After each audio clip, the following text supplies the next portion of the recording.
Assalamualaikum warahmatullahi wabarakatuh. Alhamdulillah, nahmaduhu wa nasta'inuhu wa nastaghfiruh wa na'udzu billahi min syururi anfusina wa min sayyiati a'malina. Man yahdihillahu fala mudilla lahu wa man yudlil fala hadiya lahu. Asyhadu an la ilaha illallah wahdahu la syarika lah wa asyhadu anna Muhammadan abduhu wa rasuluh, amma ba'd. Yang dikasihi pengurusi, semua pimpinan makma,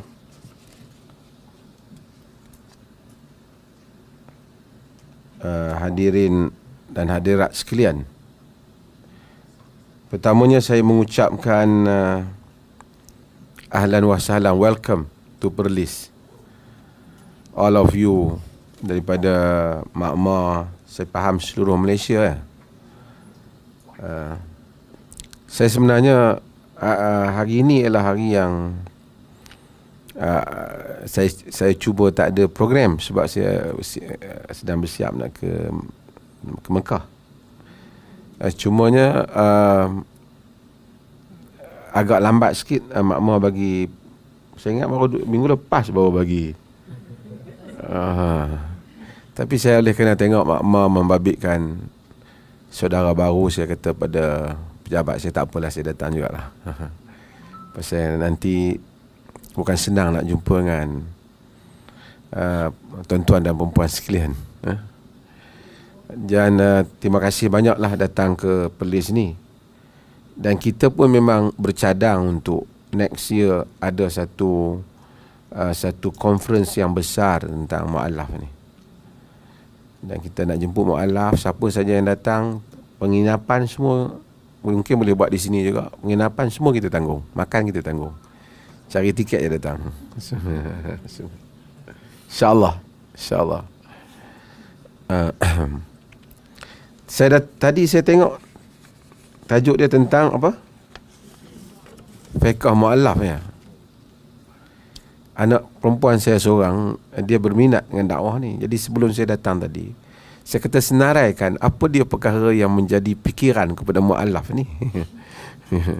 Jadi dia pun tulislah beberapa perkara, jadi saya tengok di sini. Tapi saya rasa saya akan buka pada sesi perbincangan juga supaya kita dapat manfaat bersama. Saya tak pasti kalau ada istilah ataupun bahasa saya yang tak difahami, maklumkan. Takut saya cakap utara ke, nanti tak faham. Okey, saya akan bercakap sikit tentang fiqh, perkataan fiqh tu dulu. Kita selalu kata fiqh. Fiqh ni apa? Fiqh ni ialah fiqh. Fiqh, jadi maksudnya satu kepahaman yang mendalam. Sebab Quran kata wahum la yafqahun, mereka tu orang munafik, tak faqih, tak faham mendalam. Daripada perkataan, daripada derive from the word fiqh, fa qaf ha. Nabi doa, Allah ajak Allah mafaqihhu fid din, ya Allah faqihkan dia dalam agama. Itu asal perkataan fiqh. Maksud memahami sesuatu dengan mendalam, comprehend something, benar-benar faham satu hal, kita katakan fiqh. Cuma apabila kita fiqh itu telah menjadi istilah, dalam saya sebut sikit, mungkin saya tak tahu latar belakang yang berbeza, tetapi di dalam disiplin ilmu apabila kita study sesuatu perkara, kita study perkataan asal maksud apa, perkataan itu apabila menjadi istilah maksud apa. Kan? Kedai maksud tempat jual barang, kopi maksud apa? Minuman lah kan. Jadi kedai jual, kalau kedai kopi, kalau zahir bahasa kedai yang jual kopi lah. Tapi kedai kopi bila kita sebut, dia tak masuk kedai kopi saja jual kopi kan. Apa dia? teh ada, lagi apa? Kuih ada, nasi lemak ada. So, apabila istilah, dia membawa kepada maksud yang lain. Mungkin asalnya perkataan itu kerana dulu orang pergi minum kopi, maka timbul istilah berkenaan. Apabila kita sebut fiqh, fiqh dia adalah, dia panggil dalam istilah bahasa lah secara teknikal. Bolehkah saya cerita macam ni? Ha? Tak heavy sangat ke apa? Ha? Okey lah. Ha? Saya main ni tadi duduk fikir lah kata apa saya nak cakap. Secara teknikal dia panggil al-ilmu bil ahkami syar'iyyatil amaliyah al-muktasab min adillatiha tafsiliyah. Macam itulah orang mengaji dulu-dulu universiti gitulah, atau mengaji pondok macam itulah. Dia panggil al-ilmu, ilmu bil ahkamil amaliyah, ilmu dengan tentang hukum hakam amaliyah, perbuatan. Hukum hakam ada yang tak perbuatan, iaitu kepercayaan duduk dalam dada kita kan, dia tak perbuatan. Ni apabila fiqh ni dia membabitkan perbuatan, sembahyang, puasa, makan, minum, kan, ibadah, jual beli, muamalah, ni perbuatan. Kepercayaan dia masuk dalam bab akidah, ada hukum juga. Percaya macam ni, percaya kat bomoh, percaya kat apa, hukum, ada hukum juga. Tapi itu dalam bab aqaid, dalam bab kepercayaan, faith. Ini dia panggil al-ahkam al-syar'iyah al-amaliyah, hukum hakam syarak, hukum hakam yang ada kaitan dengan syarak, yang merupakan amaliyah, practical. Al-muktasab, yakni hukum hakam, ilmu itu dihasilkan min adillatiha tafsiliyah, daripada dalil-dalil dia yang terperinci. Apa maksud dalil terperinci? Dalil daripada Quran, lagi daripada hadis, daripada ijma', daripada qiyas. Okey. Jadi dalil ni, kita nak tahu satu hukum, kita tak tahu melainkan pasal kita agama ni, tuan-tuan dan perempuan kena follow saya. Saya nak cerita benda ni ya. Satu-satu, tak faham angkat tangan. Jadi macam kelas lah. Boleh ya? Saya mari macam ni, saya duk fikir tadi cakap apa, tengok-tengok tajuk ni, tak sah ni. Okey. Dia begini. Kita ni, kalau Nabi SAW masih wujud, dalam lagu Arab tu kata, laukana bainana kan. Kalau Nabi tu masih wujud, kita tak payah fikir lah. Kita tanya Nabi je lah, betul tak? Rasulullah boleh kata buat ni, betul tak? Sekarang apabila Nabi tak ada, kita kena apa? Yang tinggal apa dia? Al-Quran dan Sunnah. Apabila tinggal Al-Quran, Sunnah dan juga ijma' dan qiyas, tak apa yang tu kita akan ada bahasan dia.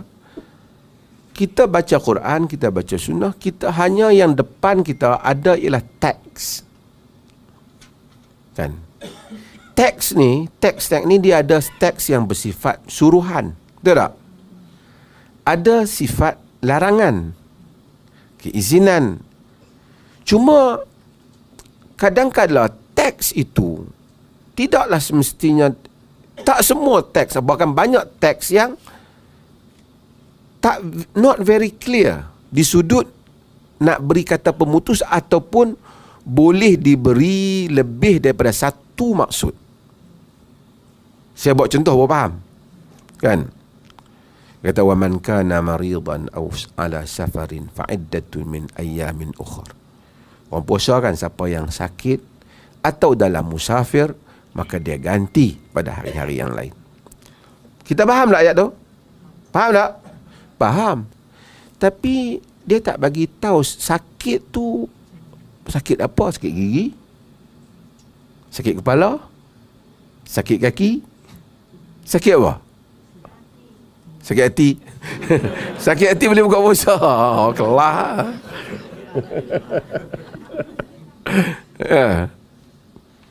Sakit apa?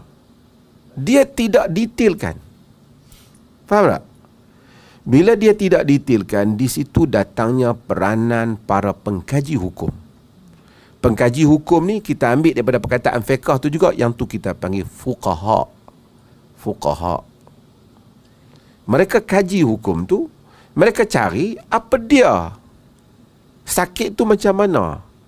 Nak letak dia punya guidelines dia. Banyak mana yang boleh kata sakit ni. Musafir, dia kata musafir, dia tak bagi tahu musafir pergi tengok bola di Qatar ke? Kan? Musafir pergi rumah adik-beradik ke? Musafir nak pergi mengorat ke? Dia tak bagi tahu. So, di situ datang istimbat. Di situ datang muktasab tadi. Satu kajian mesti dibuat. Faham tak maksud saya? Dia kena slow-slow. Tak faham you angkat tangan. Pasal kita tajuk ni dia heavy sikit. Jadi saya cakap lah apa-apa yang saya terlintas ni. Kalau terlepas, beritahu. Okey. Kadang-kadang ada benda Nabi bagi arahan. Logiknya kalau bagi arahan mesti kena buat. Betul tak? Nabi bagi. Tapi bukan semua arahan itu sama. Ada kadang-kadang arahan dibuat kerana wajib. Kadang-kadang kerana galakkan saja. Betul tak? Kita arah anak kita. Kadang-kadang arahan tu bukan kerana wajib. Saya buat contoh. Tapi kerana kita izin. Saya buat contoh. Kita kata pada anak kita, lagi tak pukul 6, jangan duduk keluar rumah. Duduk dalam rumah ni. Baca. Cukup pukul 6 kita pun kata kat anak kita, pergilah keluar. Adakah kita mewajibkan dia keluar atau bermaksud kita mengizinkan dia keluar? Maksudnya kalau dia tak keluar kita marah. Tak. Kenapa kita kata pergilah? Itu satu command, satu order. Tapi kerana nak membuka larangan tadi. Betul tak? Kita baca Quran. Ni pasal 2-3 hari ni saya cakap pasal Jumaat. Quran kata, "Idza nudiya lis-salati min yaumil jumu'ati fas'au ila dzikrillah wa zarul bai'." Apabila diseru kepada sembahyang Jumaat, segera mengingati Allah. Fas'au, arahan, segera mengingati. So, dengar azan, wajib kena masjid. Wa zarul bai', dan tinggalkanlah jual beli. Tak payah jual beli. Tak boleh jual beli. Maksudnya hari Jumaat memang ada jual beli lah. Bukan hari tutup kedai. Tapi bila sampai waktunya.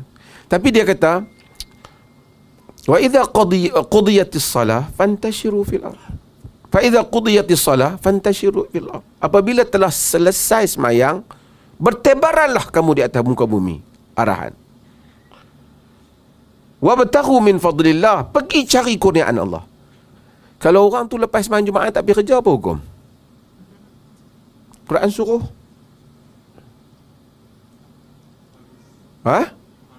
Harus. Ni arahan, ada command.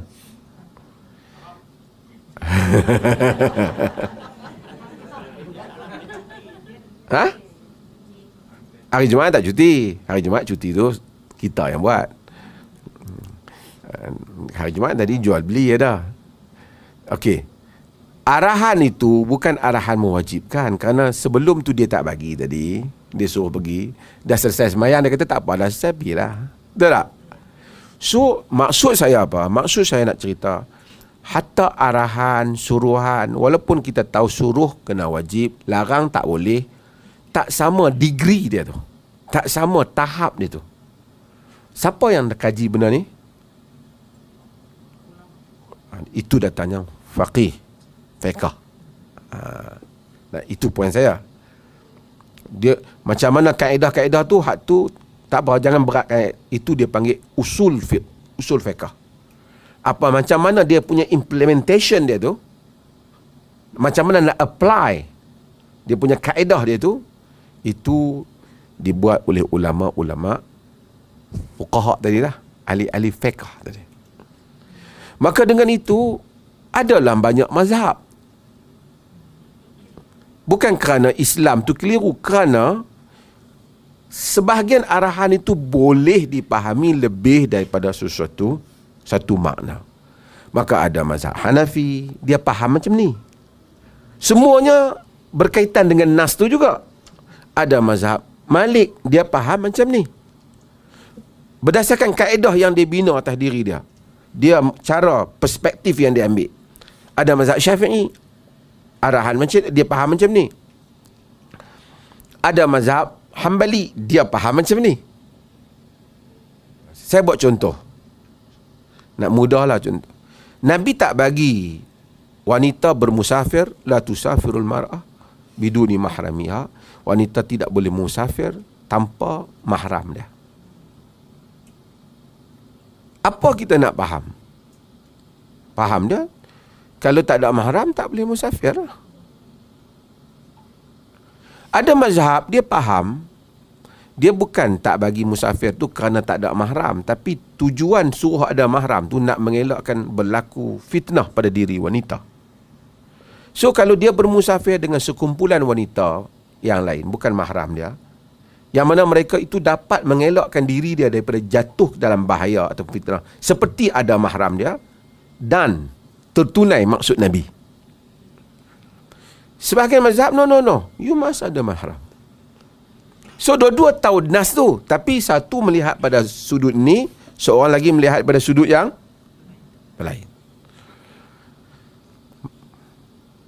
Dalam dunia ni, dah sebut di Perlis ni, saya cerita sikit lah. Dah Perlis.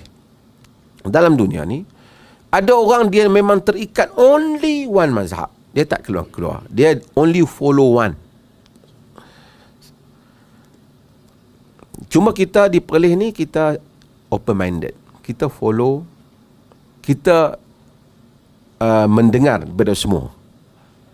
Kemudian kita mengiktiraf semua, cuma kita pilih yang mana kita rasa lebih praktikal untuk dilaksanakan pada masa ini, pada ketika fatwa itu dikeluarkan. Okey. Baru saya nak main pada mu'allaf. Fiqh apa tadi? Mu'allaf. Fiqh mu'allaf. Boleh faham kau setakat saya duk cerita ni? Tak faham kat tangan. Sebelum Parlimen bersidang besok. Macam mana seronok dapat kabinet baru?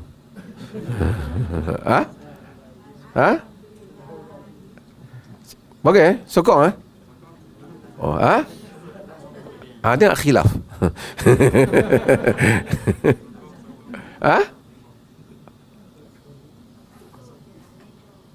Apa dia? Oh, okey. No choice,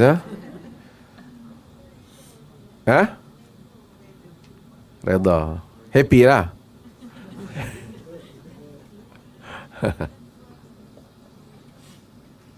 Saya no comment. Cuma saya sedang mencari satu ni cerita bab lain lah, cari satu istilah untuk diguna pakai di dalam pembendaharaan kata. Kalau order teh dapat kopi, tu nama apa? Order lain dapat dapat lain lah, okey. Tapi kalau kita order teh, memang dapat teh, tapi dalam teh tu ada tai cicak, sampah, tu nama apa? Order like order tu dapat yang tu, cuma dia macam tu. Nama apa? Ya. Saya tak tahu lagi. Tak apalah, lain kali. No comment. Okey.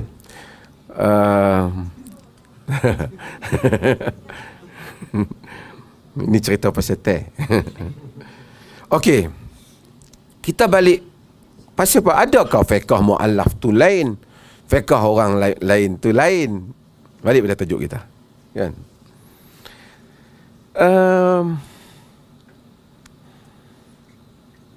Nabi ni sallallahu alaihi wasallam, dia Nabi, kalau kita lihat, dia meraihkan juga perbezaan latar disebabkan keadaan diri orang.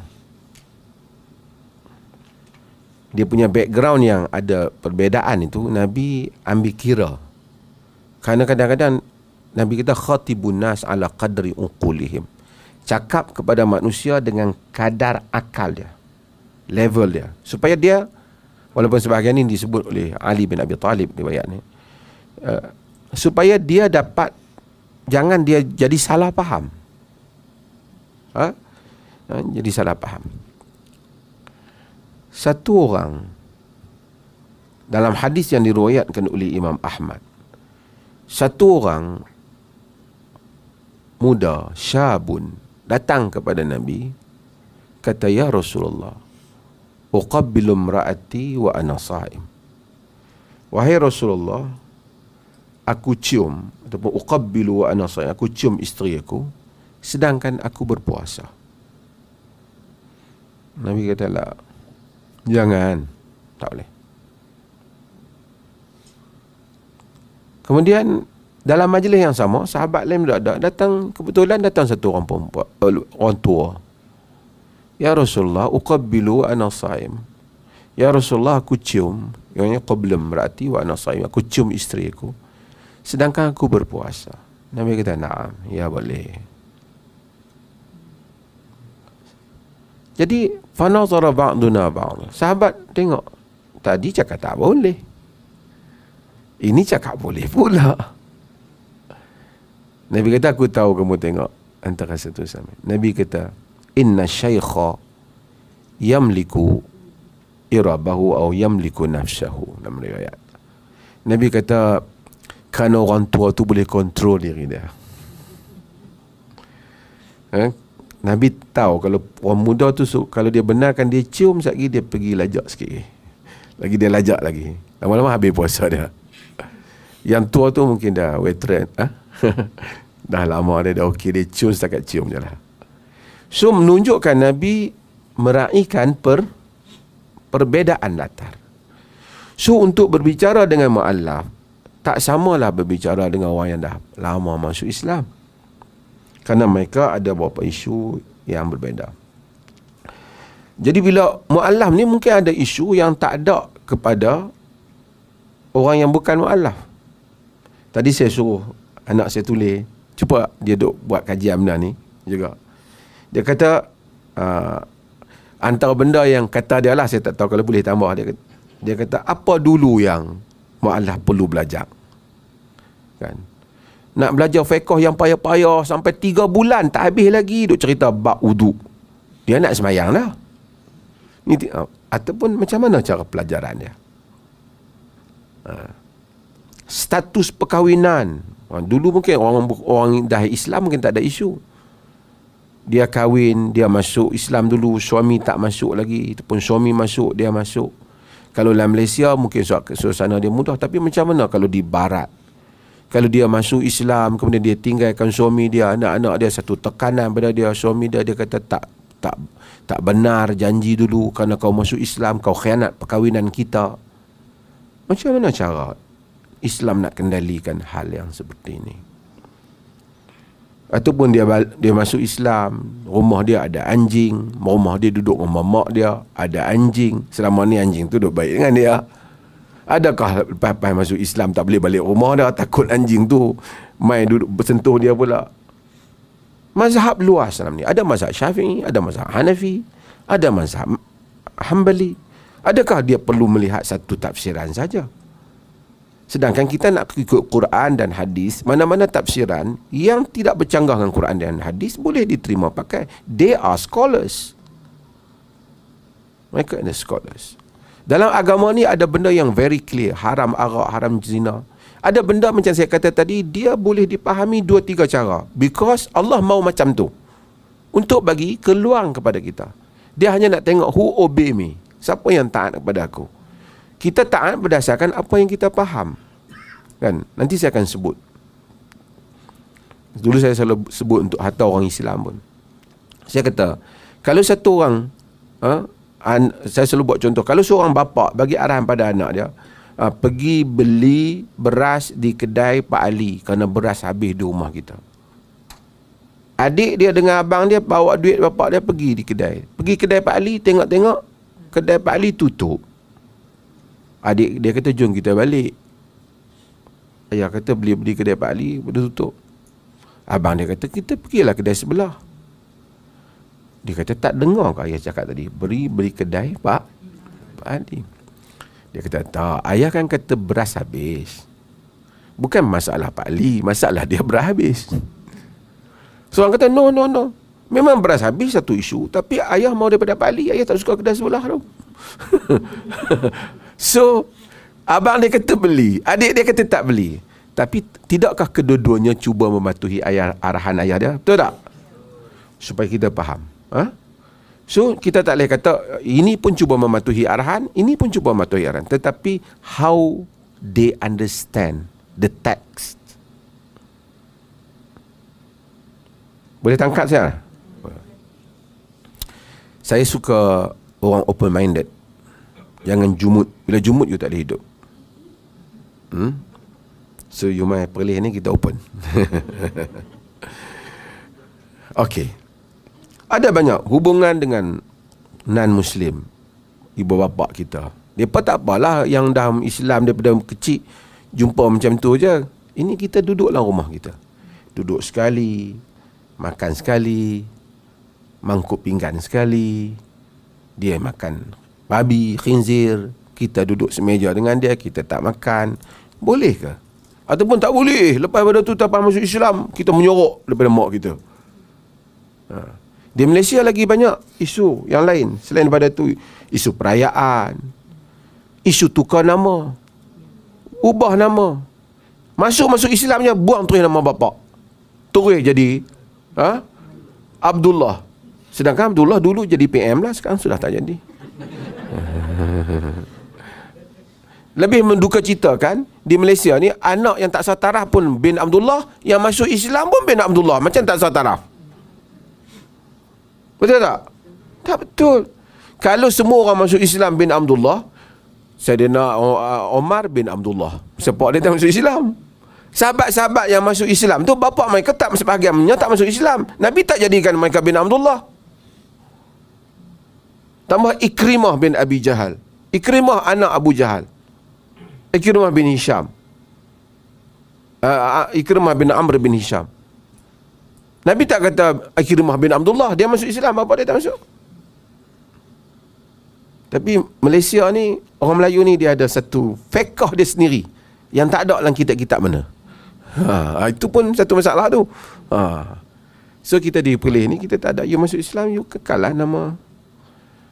Kalau dia nak kekal nama bukan Islam, dia pun boleh, dengan syarat tak membawa makna yang buruk. Okey je. Ada orang Melayu nama Awang, bukan perkataan Arab pun.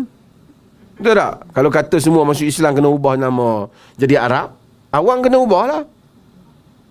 Ada tak nama Awang? Ada. Kuntum? Ada kan? So okey. Tapi saya nak sebut beberapa benda yang saya ni. Sampai pukul berapa saya ni? Sampai pukul 10. Lama Parlimen bersidang.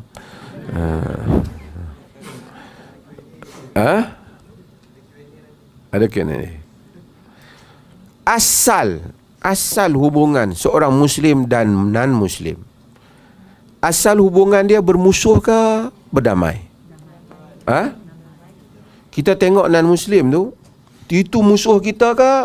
Dia bukan musuh kita. Dia tak ada musuh, tak ada apa. Dia insan, manusia, human being. Asalnya bermusuh kan berdamai? Berdamai. Berdamai ialah pandangan majoriti mazhab. Majoriti. Mazhab Syafi'i dia ada sikit pandangan yang berbeza, tapi kita ambil yang majoriti.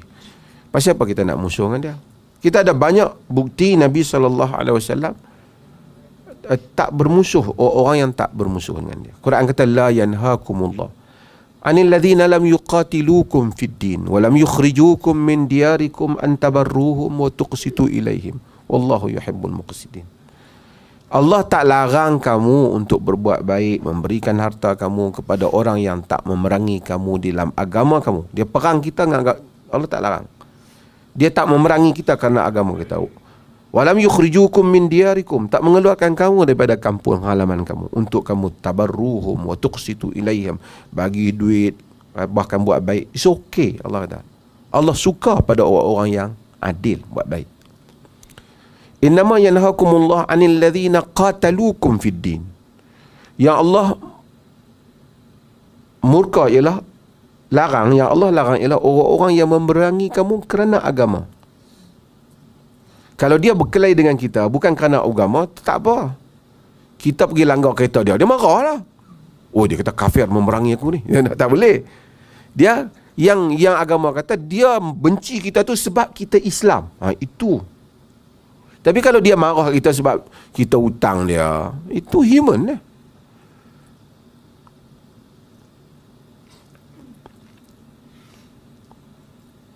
Wa akhrajukum min diyarihim wa zaharu ala ikhrajikum. Kemudian nak keluarkan kamu daripada kampung halaman kamu dan zahir untuk mengeluarkan kamu. Antuwalluhum wa man yatawallahum faulaika humul zalimun. Kamu tak boleh lantik mereka. Kamu tak boleh ambil mereka menjadi teman rapat pasal dia anti kamu sebab agama kamu.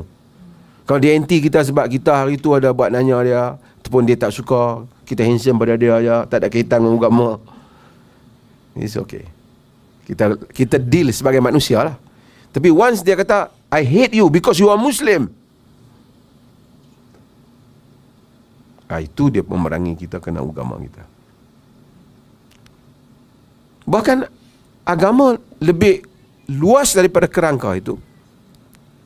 Quran kata wa in ahadun minal musyrikin astajarak fa'ajirhu hatta yasma'a kalam Allah thumma ablighu ma'manah dzalika bi annahum qaumun la ya'lamun. Allah kata wa in ahadun minal musyrikin istajarak, jika satu orang musyrik istajarak, minta lindung padamu, fa'ajirhu, lindungi dia, Allah kata, hatta yasma'a kalam Allah, sehingga dia dapat mendengar kalam Allah. Jadi bila you give him protection, you protect him, dia duduk di under our protection, so kita ada ruang untuk ada apa? Bagi dia dengar apa? Al-Quran. Dia bagi dia dengar Islam. Tapi Tuhan kata lepas tu force dia supaya Islam. No. Summa ablighu ma'manah. Kemudian hantarkanlah dia ke tempat yang selamat. Kat mana dia nak pergi, hantar. Kita dah bagi protection dah, kata aku I protect you sebulan. Lepas tu hantar dia. Allah kata yang demikian itu kerana mereka tak tahu. So kalau Allah agama kata benci kerana dia badan dia tu kafir, kita benci, no. Selagi dia tak memusuhi kita, kita tak benci dia.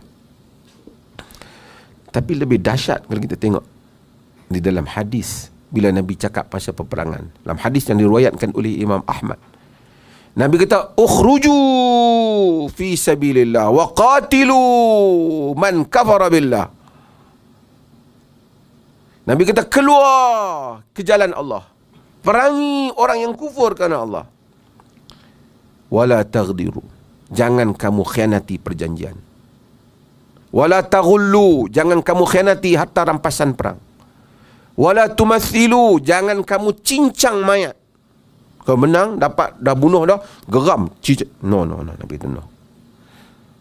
Maksudnya kita bukan perang orang ni di medan tu, orang Islam tak boleh dah tembak mati, tembak lagi bagi pecah kepala, tak boleh.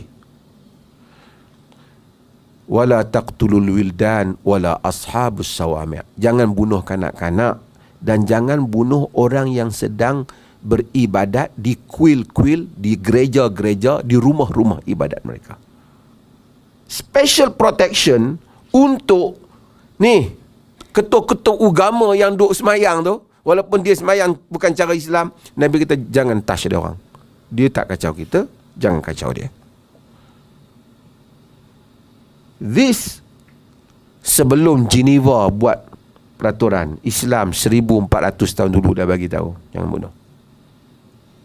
Dan sebagai riwayat wala asifa, orang yang servis kat tentera musuh tu, dia tak perang, dia tolong potong potato je kan. Dia tolong masak tapi dia tak ada senjata. Nabi kata dia jangan bunuh. Nabi tengok wanita mati, Nabi kata, makanat yang bagi hadza an tuqatil, yang ni tak patut perang. Bagi arahan pada Khalid, la yaqtulul widan walan nisa. Bagi tahu pada Khalid, jangan bunuh kanak-kanak. Pastikan kanak-kanak dan wanita tak terbunuh. Melainkan wanita tu pun dia army, dia soldier, dia naik, dia bawa senjata, matilah. Tapi kalau jumpa, make sure perempuan tak kena, walaupun dia kafir. Geneva tak ada lagi, Islam dah ada dah. Kalau agama Islam ni agama nak conquer orang, Nabi tu datang nak balas dendam orang yang inayat dia, bunuh je. Untuk apa dia punya interest dia buat semua undang-undang ni? Because this religion is from God, from Allah Subhanahu wa ta'ala. Okey.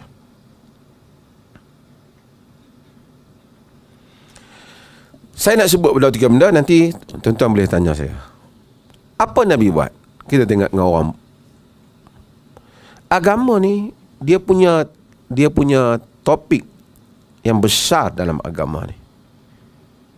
Selalu kita sembahyang Jumaat, kita dengar khatib kata, bukan rukun pun, tapi oleh kerana sejak zaman Umar bin Abdul Aziz, dia kata, dan ramai orang ikut, kata, innallaha ya'muru bil adli wal ihsan.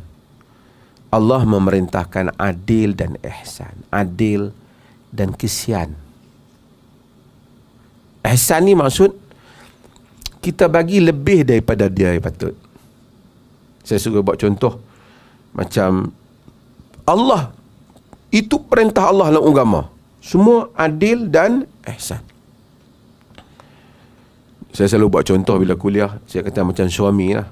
Kalau baca atas kertas punya hukum, suami wajib bagi makan isteri seperti mana orang lain makan, kan? Wajib bagi pakaian pada isteri seperti mana orang pakai, yang selayak untuk dia lah. Wajib bagi pelindungan pada isteri, rumah, tempat tinggal seperti mana orang sepertinya tinggal lah, yang dia mampu lah. Itu adil lah kalau dia buat, ada tempat tinggal, ada rumah.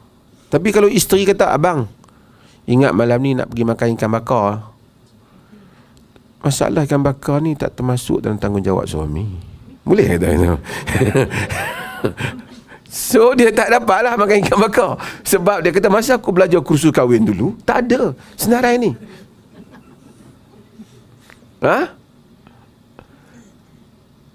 Abang tahun ni baju raya nak beli 3 helai. Oh, tak boleh. Kewajipan menyediakan pakaian yang selayaknya saja. Lebih pada 2 helai aku tak boleh. Kalau bagi makan macam biasa, adil. Tapi kalau bagi lebih, walaupun tak termasuklah adil tu, ihsan.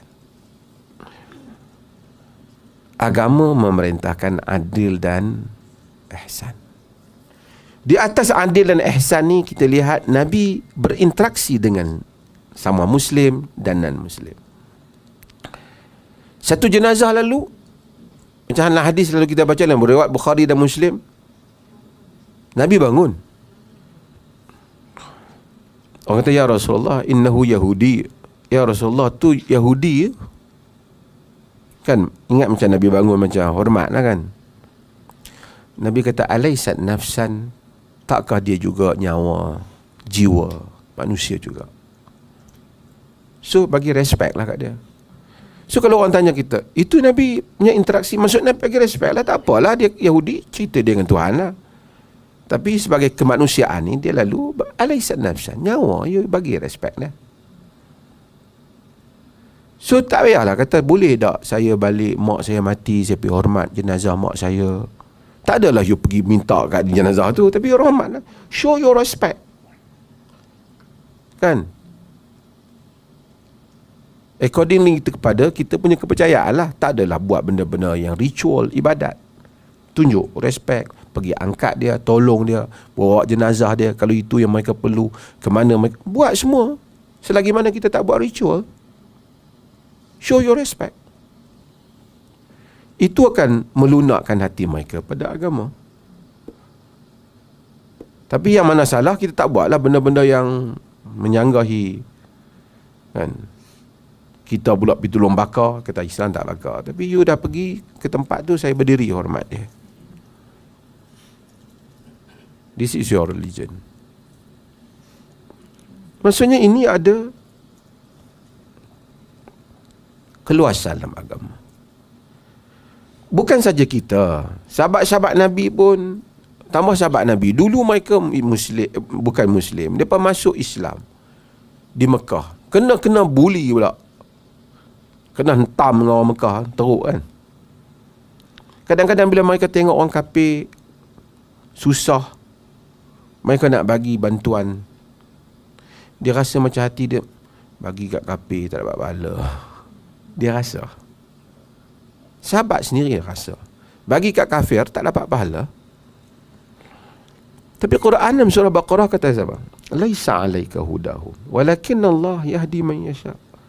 Wa ma tunfiqu min khairin fali anfusikum, wa ma tunfiquna illa ibtigha'a wajhillah, wa ma tunfiqu min khairin yuwaffa ilaikum wa antum la tuzlamun. Allah kata bukan kerja kau bagi hidayah. Allah bagi hidayah pada siapa yang dikehendaki. Apa saja kebaikan yang kau belanjakan, benda yang baik, pahalanya dapat pada dirimu sendiri. Kamu tak memberikannya melainkan mengharapkan keredaan Allah. Apa saja yang kamu berikan daripada kebaikan, dibalas kamu dan kamu tidak dizalimi.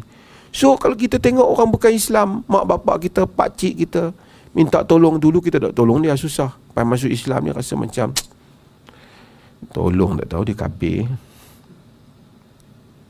Allah tahu, ma tunfiqu min khairin fali anfusikum. Kamu bagi, kamu dapat pahala. Luasnya skop rahmat Tuhan, adil dan ihsan. Adil dan ihsan. Sebab itu kita di Perlis ni kita luas sikit. Tak apalah, nanti kita apa pergi Perlis ni macam fatwa. Di Perlis ni kita zakat boleh diberi kepada non-Muslim jika kita melihat ada keperluan untuk berbuat demikian, terutama mereka yang susah dan seumpamanya, di bawah mu'allafatul qulub, mereka yang dijinakkan. Kita nak they think positive towards this religion, dia berfikir positif terhadap agama ni. Sebab tu jangan, kalau majlis maib situ kita tengok ada juga yang non-Muslim datang juga, datang ambil duit zakat. Sekarang dulu orang komplain, habislah duit zakat boleh bagi kat ni. Come on lah, yang kendalikan zakat kita. Kalau kita pergi ke hospital, kita tengok sekatil ni non-Muslim, kita bagi kat dia.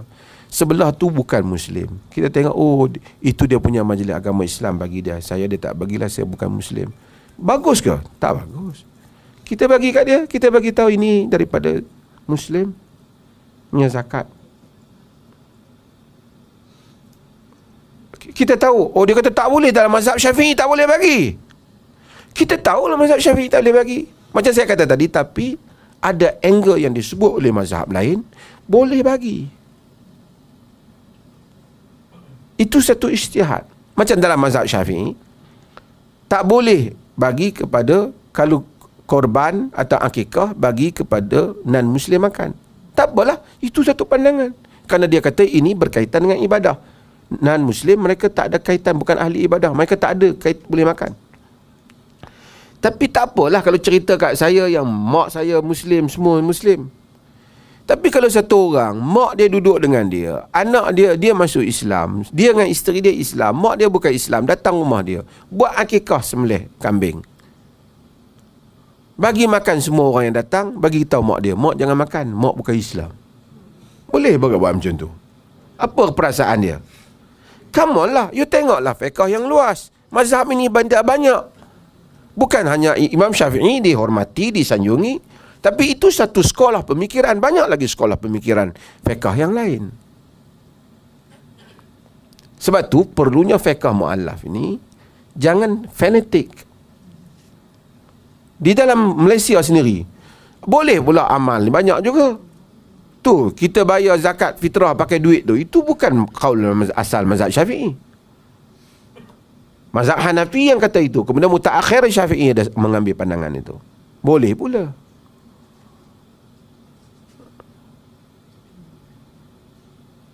Maka sebab itu keluasan di dalam fiqh ni. Yang penting apa yang kita nak capai. Fiqh ni tujuan dia bukan nak bagi mufti okey ke, ustaz kita okey. Kita nak obey Allah Subhanahu Wa Taala. Allah itu kita kena tahu, Allah itu maha bijaksana. 114 surah, 113 kita mula dengan Bismillahirrahmanirrahim.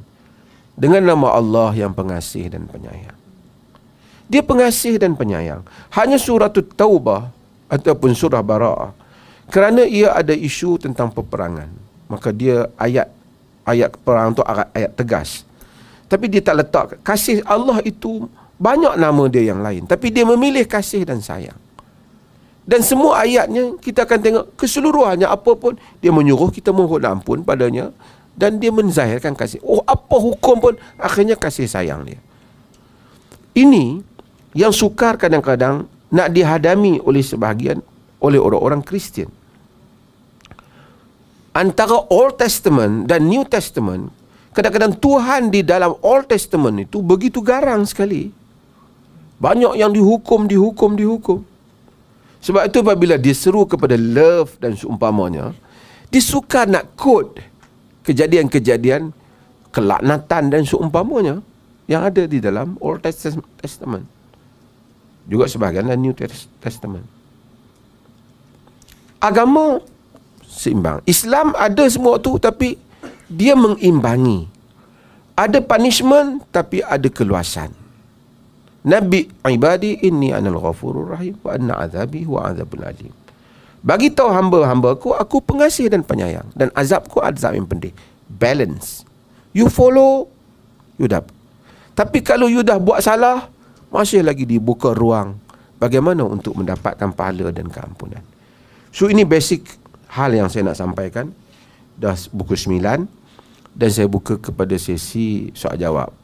So tuan pengerusi, saya ni macam walaupun tak dilantik dalam kabinet, tapi macam berminat dengan kuasa ni, maka saya kendalikan semua. Tuan pengerusi tak payah kendalikan supaya mudah. Saya tanya, siapa yang nak tanya terus saya jawab. Okey, sila. Boleh minum? Boleh.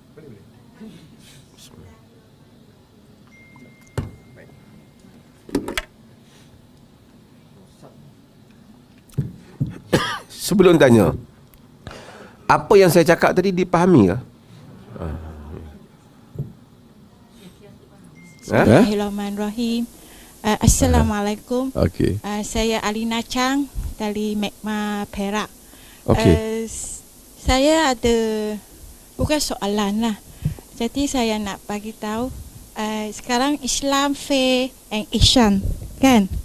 So sekarang macam kita persatuan, ada warga asing masuk Islam. So bila dah kebanyakannya dibiarkan macam tu, suami tak bertanggungjawab, lepas tu visa apa pun tak ada, ditimpa musibah, dia sakit, kanser, semua ketuk pintu mana pun tak dapat tolong dia. Even Baitul pun tak boleh tolong pasal tak ada dokumen. So at last persatuan tanggung, mati pun kita tanggung untuk segalanya. Jadi kadang-kadang saya Melayu, kadang-kadang pergi seminar, brought out this issue to Perak something lah. So mereka sampai lah pun tak boleh solve up the issue. So saya kadang-kadang rasa sedih pasal kita orang Islam kan, sampai tahap pasal because dia tak ada, macam tak ada dokumen sah. So dalam situasi macam tu, macam kita sekarang brought out lah, saya rasa kita macam kerajaan, especially dalam ni, dalam golongan ni agak sedih tau. Sini saya ada 2 case dah. Okey, saya faham soalan tu. Okey. Macam ni. Ini ada 2 isu yang berbeza. Satu, isu dokumen. Dokumen ni has nothing to do masalah dia Muslim ataupun tak Muslim. Bila satu orang tak ada dokumen, susah. Bukan, dia tak kaitan lagi dengan pentadbiran Islam apa.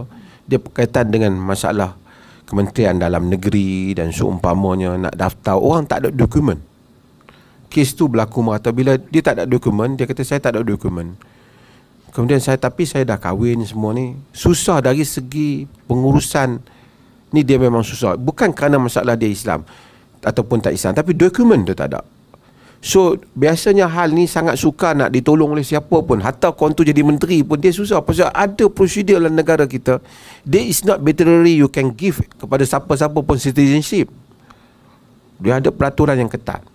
Itu memang susah. Terutama bila dia kahwin dulu.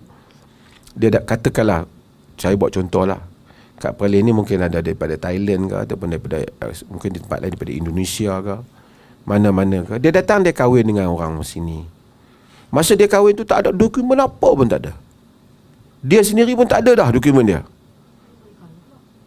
Mungkinlah dia kahwin macam mana tu kita tak tahu, tapi dia kahwin, kita accept lah dia kata dia kahwin kan. So kadang-kadang dia kahwin tu dia ada sijil kahwin tu. Cuma dia tak ada lah dokumen dia. Dia tak dapat kerakyatan. Bila dia tak dapat kerakyatan, dia tak dapat lah keistimewaan, privilege sebagai rakyat, nak dapat servis hospital dan seumpamanya. Anak-anak tu kena dapat. Itu satu isu yang berbeza. Yang ni nak kena solve dengan dokumen lah. Macam-macam kena cara. Tapi kalau kata saya tak pastilah di mana yang diperkatakan. Tapi kalau kita di Perlis ni, ini semua soal bantuan cerita lain. Dia perlu duit, makan, semua yang ni kita bagi. Kita tak kena, you tak ada dokumen, we won't give you any support or any help. Tak. Kita bagi. Maksud kalau dia nak makan, rumah tak ada, semua yang ni kita tolong. Tapi dokumen itu is not under our control. Yang ni menteri apa pun dia nak kena pergi ikut prosedur, kena pohon, kemudian kena isi borang, kemudian kena tunggu dapat kelulusan. Siapa pun lah bila dia pohon dokumen ini. Kemudian dia akan siasat pula kau kahwin bila. Kerana mungkin ada yang benar, juga mungkin ada yang palsu kan. Kalau dia bagi begitu mudah, ramai orang ambil kesempatan. Kalau dia tak bagi pula, ramai orang jadi mangsa. Macam itulah undang-undang tu kadang-kadang berlaku. So tapi di sudut kita Muslim, kita support dia because dia Muslim, kita support dia. Kita boleh tolong. Kita dapat pahala tolong dia. Dokumen mungkin di luar daripada kemampuan kita. Saya tak tahu kalau di negeri yang disebutkan tu macam mana, tapi di sini orang yang macam tu pun datang untuk makan, pakai, kehidupan, whatever kita bagi. Cuma dia nak dapatkan dokumen tu, dia kena dengan Putrajaya. Yang tu ada proses dia. Itu je isu ini. Saya tahu lah ini isu teknikal. Tapi kita tolong je lah. Kadang-kadang dah tua dah, umur 70 dah, dia pun tak perlu dokumen, dia duduk di rumah je lah. Kan? Ini kadang-kadang, ini masalah jugalah. Berapa masalah. Kadang-kadang dia kahwin tu salah. Nak kata salah pun dia dah kahwin lah kan. Tak bertanggungjawab dia tu. Waktu biarkan. Kekuatan masyarakat Islam yang dulu tu dia ada ta'awun alal birri wa taqwa. Tolong-menolong atas kebajikan dan taqwa. Bila kahwin, orang ni kemudian diceraikan oleh suami dia, dia janda. Kadang-kadang masih muda lagi. Nak cari orang muda pergi kahwin dengan janda, susah lah. Yang ada mestilah orang yang dah berumur sikit kan. Kalau janda umur 30 tahun, nak cari 25 tahun, lelaki payah lah. Ada lah dalam dunia ni, tak ramai lah. Biasanya kalau dah lelaki tu dah 30 tahun juga, 40 tahun, 50 tahun, mesti lelaki tu pun ada rumah tangga. Dia kahwin dengan janda tu, dia dapat tolong lah janda tu. Tapi lah masyarakat macam kita ni, dia sensitif kan. Kita tak berapa memberi laluan kepada poligami ni. Bukan agama tak beri laluan, banyak orang perempuan sendiri yang buat memperontakkan. Lah kali yang nanya perempuan lah juga. Kan, bagi give support. Dia kata gatal lah apalah. Yalah, kalau cantik je kau nak kahwin, yalah. Kalau tak cantik, dia kahwin, dia tak balik rumah pula. Pasal cantik dia balik rumah. Nabi pun tak bagi kita kahwin orang yang kita tak tengok. Nabi kata, Izhab wanzur ilaiha. Pergi dan lihat. Jadi itu kode hukum. Ada soalan lain? Istilah. Ni ada soalan di depan.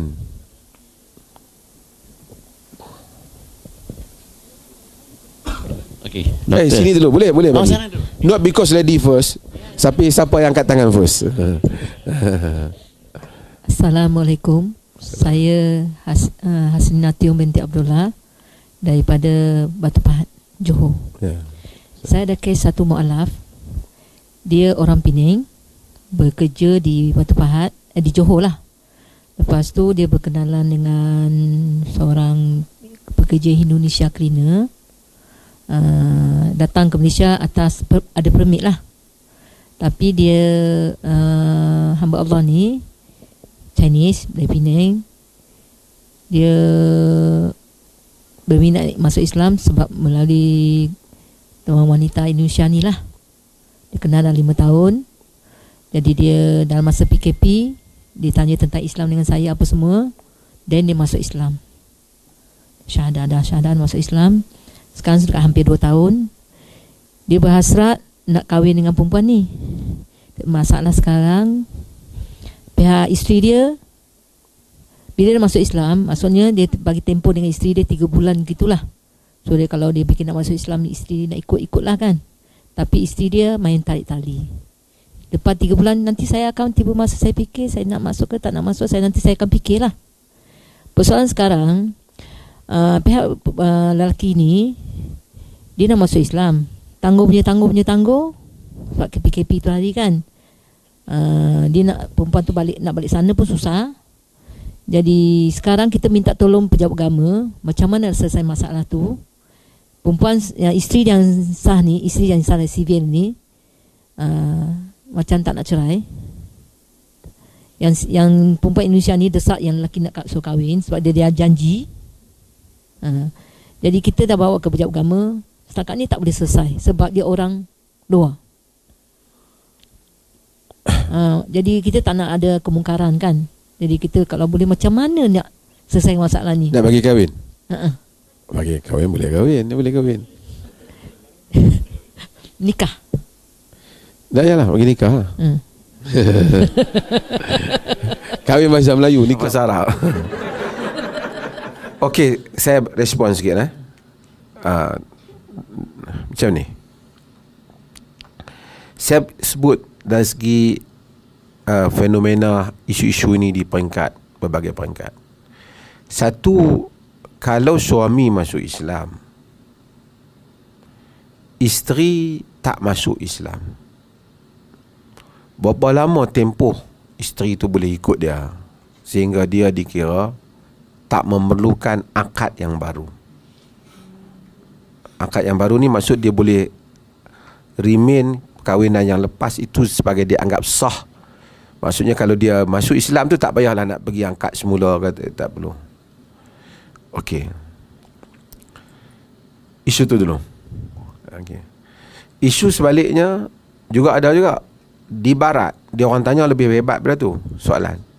Kalau perempuan tu masuk Islam, berapa lama suami tu boleh tunggu? Kan?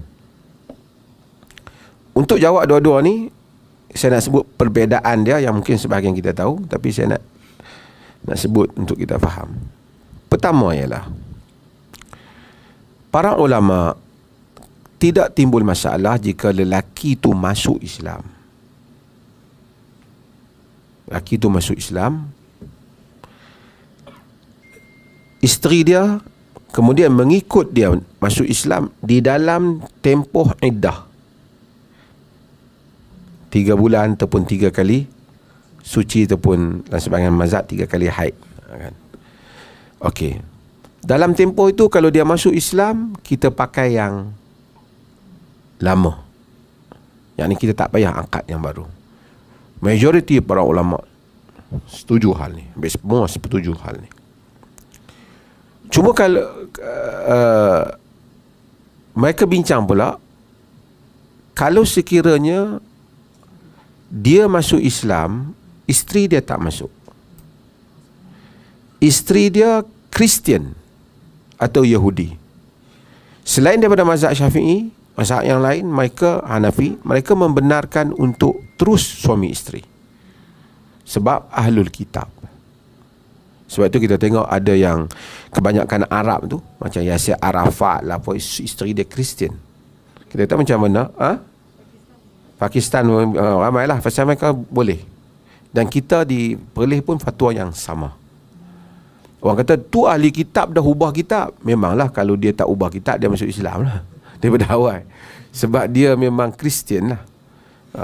Allah menamakan, Allah kata, wal muhsanatu minal ladina utul kitab. Orang wanita-wanita yang menjaga kemaluan mereka di kalangan ahli kitab tu halal untuk kamu. Ahli kitab, Allah nama ahli kitab. Walaupun Allah kata ahli kitab tu menyeleweng, kan? Tak apa, saya nak sebut dulu supaya saya jawab semua, kan? So kalau dia ada ke isteri dia Kristian ataupun pada para ulama yang lain, it's okay untuk remain sebagai suami isteri. Tapi peranan dia lah sebagai suami untuk mengajar agama. Tapi tidak boleh kalau dia Muslimah yang masuk Islam, suami dia Kristian, dia tak. Ini hanya membabitkan lelaki. Membabitkan lelaki. Okey. Para ulama berbincang, tadi saya kata, berapa lama mereka boleh duduk dalam tempoh tadi, suami isteri. Saya bagi tahu, majoriti kata tadi 3 kali suci. Tetapi di sana ada pendapat ni disebut oleh Imam Ibn Qayyim dalam Zadul Ma'ad, dan disokong oleh banyak para ulama, terutama ulama-ulama zaman moden ini di Eropah. Dan dia kata perkahwinan itu terserah kepada tangan pihak yang masuk Islam tu. Kalau dia kata dia stop. Tapi kalau dia kata kekal, dia kekal. Cumanya dia tak berlaku persetubuhan apa. Tapi kalau dia datang patah balik nanti masuk Islam, kekal sebagai suami isteri. Saya tunjuk contoh yang lain. Kes lebih ketara kalau dia perempuan lah. Bila dia masuk Islam, suami dia tak mau masuk Islam. Dalam mazhab Hanafi pun disebut antara benda yang dia patut buat, dia kena piajak suami tu masuk Islam. Bukan senang, zaman sekarang berbeza. Saya nak sebut, ada seorang tokoh besar, dia sebut Faisal Maulawi, dia sebut benda ni. Kita ambil fenomena katalah di UK, Europe, mereka ni macam romantik lah cinta-cinta ni. Walaupun Muhammad Saleh ni macam-macam ada kan. Masa dulu janji sehidup semati kan, forever sebagai suami isteri. Tiba-tiba isteri dia ni pergi jumpa orang, datang idea nak masuk Islam, dan nak masuk Islam. Anak-anak ada. Adakah satu mesej yang bagus? Lepas dia masuk Islam, dia belah tinggal isteri lelaki dia. Lelaki dia cakap, where are you? Aku sekarang already Muslimah, aku tak boleh balik pada kau. Dia akan terkejut. Jadi satu perasaan kebangkitan yang dahsyat pada dia. Ataupun macam mana?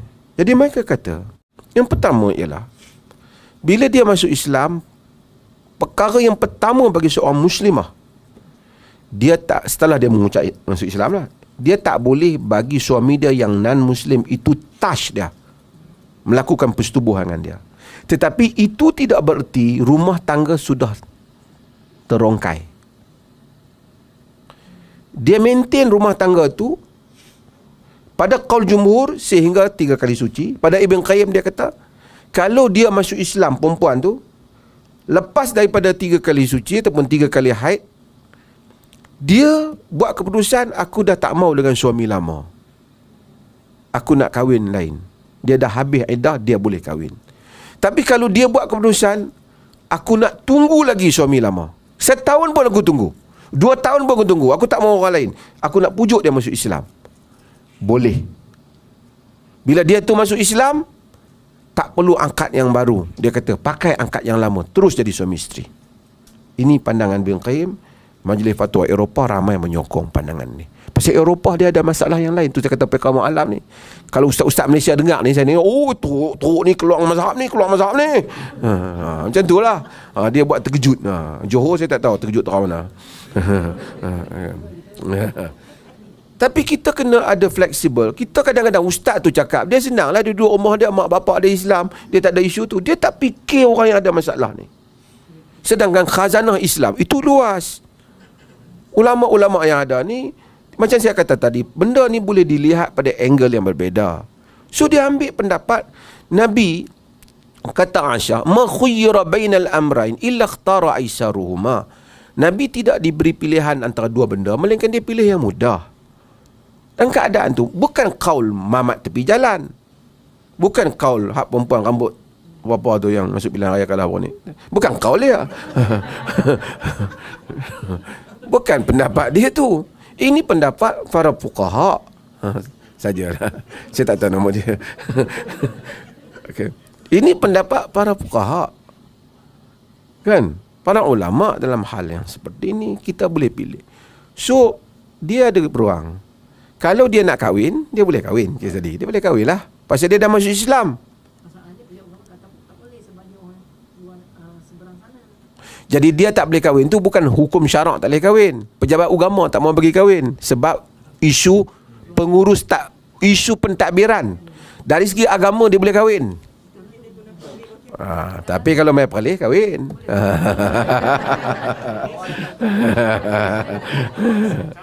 Tapi dokumen mesti ada. Kita kahwin kan, ada orang US mai sini, dia nak kahwin, kita kahwin. Cuma dia kena ambil keizinan dia punya siapa dia, perempuan tu. Dia kena ambil keizin. Yang mana yang nak kahwin tu perempuan yang masuk Islam siapa? Yang tak benar kahwin siapa dia? Siapa yang tak benarkan kahwin? Oh, bukan masalah isteri dia tadi. Itu tak apa, okey, tak ada perasaan, tak apa, biasalah. Hadut Islam dah tak ada perasaan pun ada. Yang tu tak apa, it's okay. Masalah sekarang, pihak pejabat kata itu bukan isu hukum syarak, itu isu pentadbiran, administration. Has nothing to do dengan, mungkin di tempat berkenaan pegawai berkenaan malas nak urus, jadi tak macam tu lah. Jadi kalau dia ada rajin sikit, dia ikhtiar lah bagi orang kahwin. Tapi dia kata malas lah, aku nak pergi cari file banyak kan. Macam tu lah kan. Tapi kalau dia berfikir nak pergi orang kahwin, dia akan cari jalan supaya orang kahwin. Dia sebenarnya dia ambil keizinan daripada kedutaan dia. Dia mengungkapkan dia singgah, kedutaan dia bagi surat, dia boleh kahwin. Ya. Ya, kedutaan dia sahkan. Kedutaan dia sahkan dokumen tu. Dia pergi ambil. Sebab ada alasan juga. Sagi kahwin-kahwin, rupanya ada seorang lagi suami kat Indonesia. Macam tu lah. So dia nak kena sahkan dokumen. Nak sahkan banyak cara lah. Dia pergi kedutaan dia di sini. Kalau kedutaan dia sah boleh. Tapi kalau gitu, dia isteri di sini, di Penang ni, nak cerai secara sivil kan? Selagi tak cerai secara sivil, dia pejabat sana tak nak nikahkan. Sebab dia kata nanti susah. Tak. Dia kata dia susah. Dia susah, dia tak mau nikahkan, tak padan lah. Orang ni nak kahwin. Yang susah tu apa yang susah? Susah sekali orang tanya dia pasal kau bagi kahwin. Come on lah. Orang dah masuk Islam, you tolonglah dia. You jawablah dia. Kita bagi orang masuk Islam tu, Ramasamy hinggap kat Penang. We fight. Kita lawan. Cukup dokumen boleh. Jangan pun dia mai saya dah cerai dah. Bila cerai? Adalah. Siapa saksi? Allah Subhanahu Wa Taala. Tak boleh lah. Dia kena ada dokumen. Ada surat terpilih pasal Indonesia ni bagus negara dia, tapi kita pun tahu dokumen dia mudah dibuat. Hari tu dia datang nama lain, lepas tu dia masuk pula nama baru. Tu masalah dia. So dokumen tu nak kena pada pihak sah. Bukan kata Indonesia, kita sendiri CJ kita nak kena ada pihak yang sah kan. Sekali. Yang tu saya tak tahu. Yang tu pentadbiran Indonesia tahu.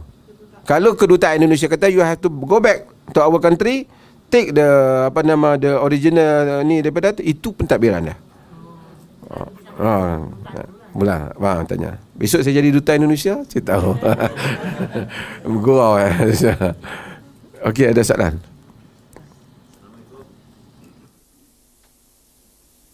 Assalamualaikum.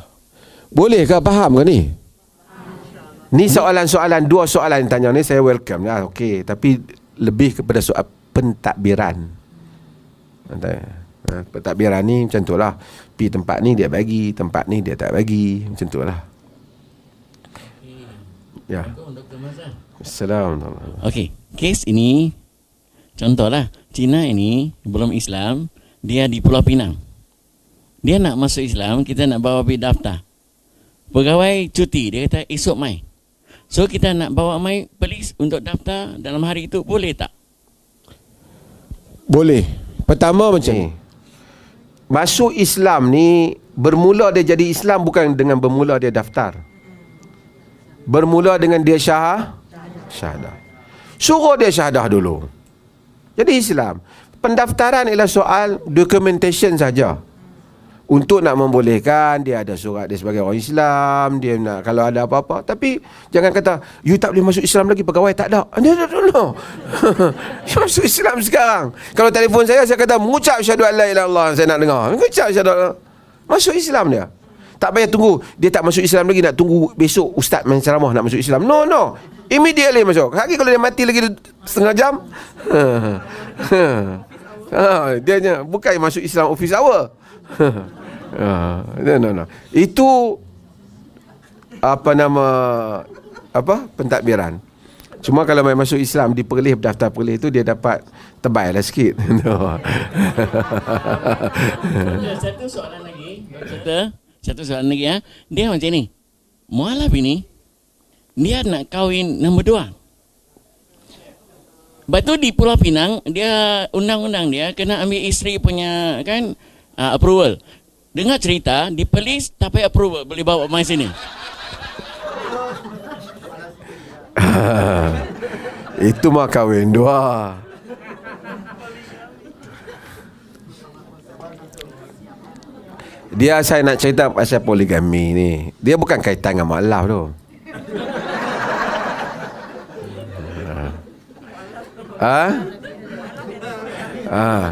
Orang belah sini setuju tak poligami? Dia begini. Satu lagi saya nak perbetul je. Kata ada satu Cina mau masuk Islam, jangan kata. Ada satu Buddha mau masuk Islam, ada Kristian masuk Islam. Cina tak semestinya tak Islam. Cina lah bangsa. Bangsa ada yang Islam, ada yang tak Islam. Kalau seolah kalau Cina mau masuk Islam, seolah Cina tu bukan Islam. Cina semua bukan Islam. No. Cina masuk Islam. Orang Melayu selalu suka Islam. Cina tu dah masuk Islam. Bukanlah. Buddha tu masuk Islam. Tu pun tak ada agama dia masuk Islam. Cina bukan. Satu orang boleh jadi Muslim tapi dia Cina. Satu orang Muslim dia Melayu. Dia tak ubah, dia masuk Cina, masuk Islam tak mengubah Cina dia. Okey, tak apa, saya tahulah maksud saya faham. Cuma masalah kahwin ni.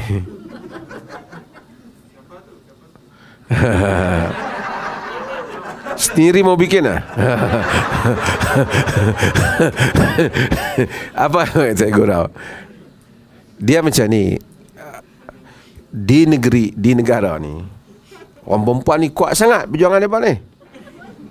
Dia kata bila nak kahwin, sebenarnya syarat nak kahwin tak perlu keizinan suami, tak perlu keizinan isteri. Bukan masuk dalam rukun nikah pun kena isteri. Keizinan bapa wali ada. Mana lepas kahwin jadi isteri pula jadi wali. Mana boleh. Cumanya bila women rights ni dia bagi tuntut, dia kata nanti kalau dia isteri tak tahu, menyebabkan akan berlaku salah guna harta, tiba-tiba harta habis, tiba-tiba pendapatan selama ni pun kerja tak ada, isteri yang duk kerja, dia pula nak pergi kahwin, nak ambil duit mana? Itu isu dah. Tapi kita di Perlis ni kita kata tak wajib mendapat keizinan isteri. Pun kita cek juga You pendapatan berapa? Kalau dia kata saya pendapatan saya 1,000, itu saja 1,000 misalnya. Anak berapa sekarang? 3. 1,500, 3. Isteri seorang. Cukup ke? Tak berapa cukup sekarang ni.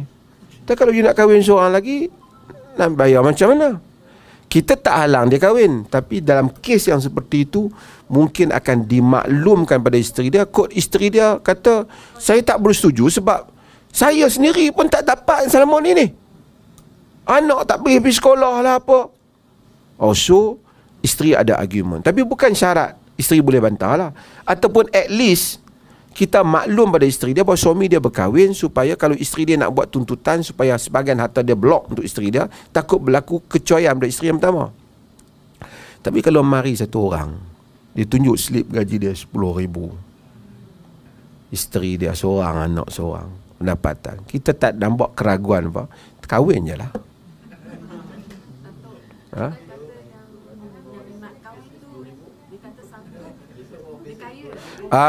Okey. Yang ni wanita yang terbaik di dalam majlis ini. Soalan dia ialah, kalau satu orang main offer kita, kan, dia kata, cik, saya nak kahwin dengan awak. Kata, saya tak mampu nak kahwin awak, nanti isteri saya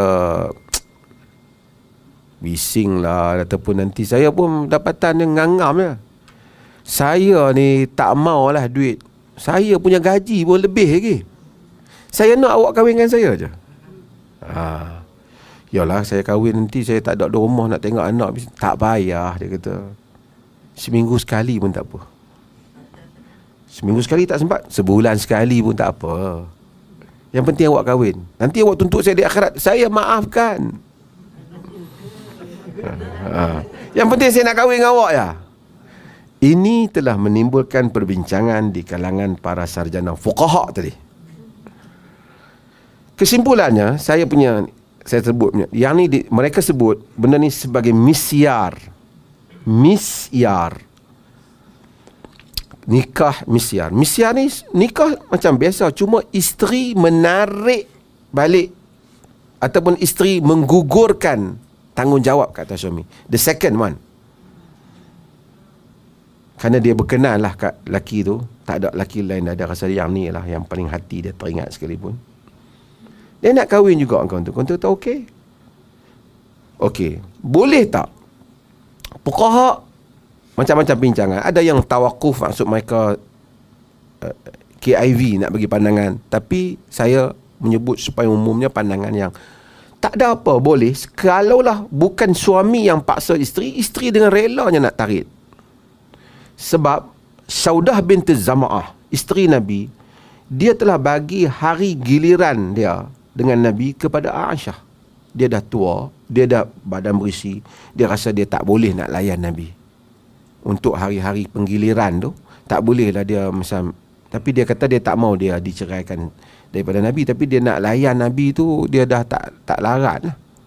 Dia kata tak apa, hari dia bagi ke Aisyah. So dia menggugurkan hak dia. Dia sendiri gugur. Nabi accept, terima. So kalau kita ada orang, lelaki kalau siapa tawar macam tu, memang dia mau lah, kan. Saya kahwin dengan awak, saya gaji pun banyak dah, rumah pun saya dah ada dah, balik mari rumah saya dah, sebulan 2 hari, sebulan 3 hari. Yang lain semua saya maafkan dunia akhirat. Kalau dia buat macam tu kan, nanti kalau hukum faraid, nanti kira dia dengan anak-anak dia tak dikira tu macam mana? Hukum faraid juga sama. Kalau sekiranya dia tak faraid juga, saya tak mau. Cuma ulama bincang, kalau ada anak, dia bolehkah gugur untuk anak dia? Anak dia hak anak dia.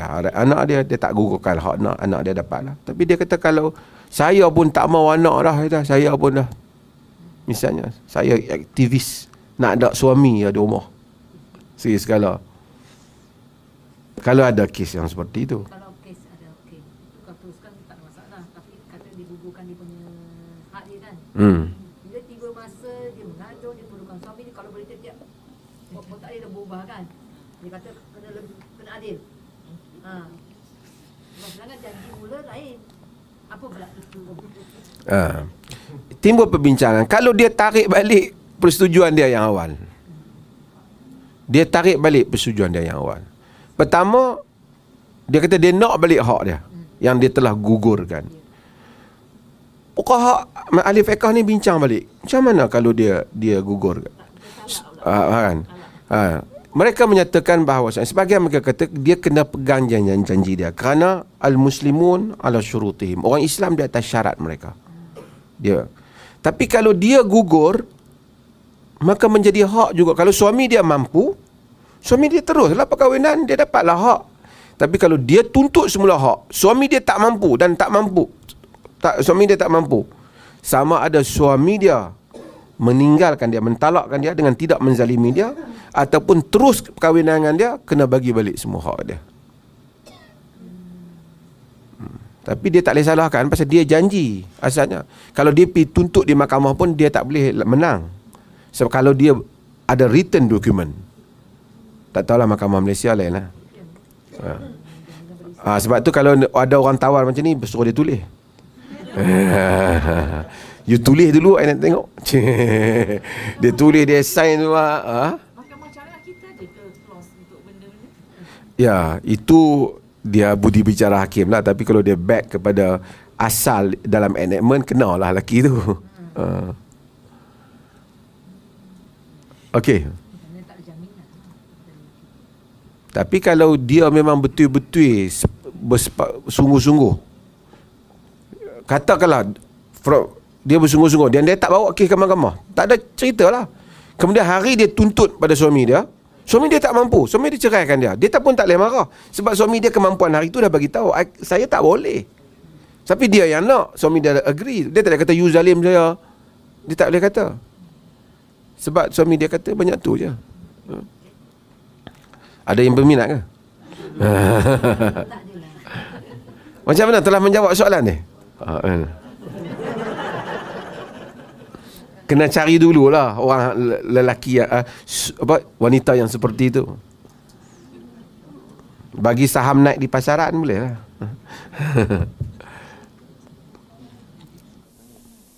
Ada lagi soalan? Okey. Faham ke saya jawab ni? Mungkin saya punya soalan last kot. Okay. 2 soalan je. Dua soalan, satu sudah. Nak bagi satu orang lain, soalan lain. Okey, satu tak apa. Soalan ni bukan berkaitan dengan perkahwinan. Sebab saya dah cemuih dengan pasal perkahwinan ni. Kahwin lagi? Okey, pasal perniagaan. Dah kahwin lagi? InsyaAllah 2 minggu lagi. Okay. Jangan cemuih ya. Okey. Okey, soalan macam ni. Bab perniagaan ni sama ada mu'alaf ataupun orang Islam sendiri, saya tanya bagi pihak diorang sendirilah. Sebab perkara ini pernah berlaku, saya tengok sendiri dalam beberapa bulan lepas.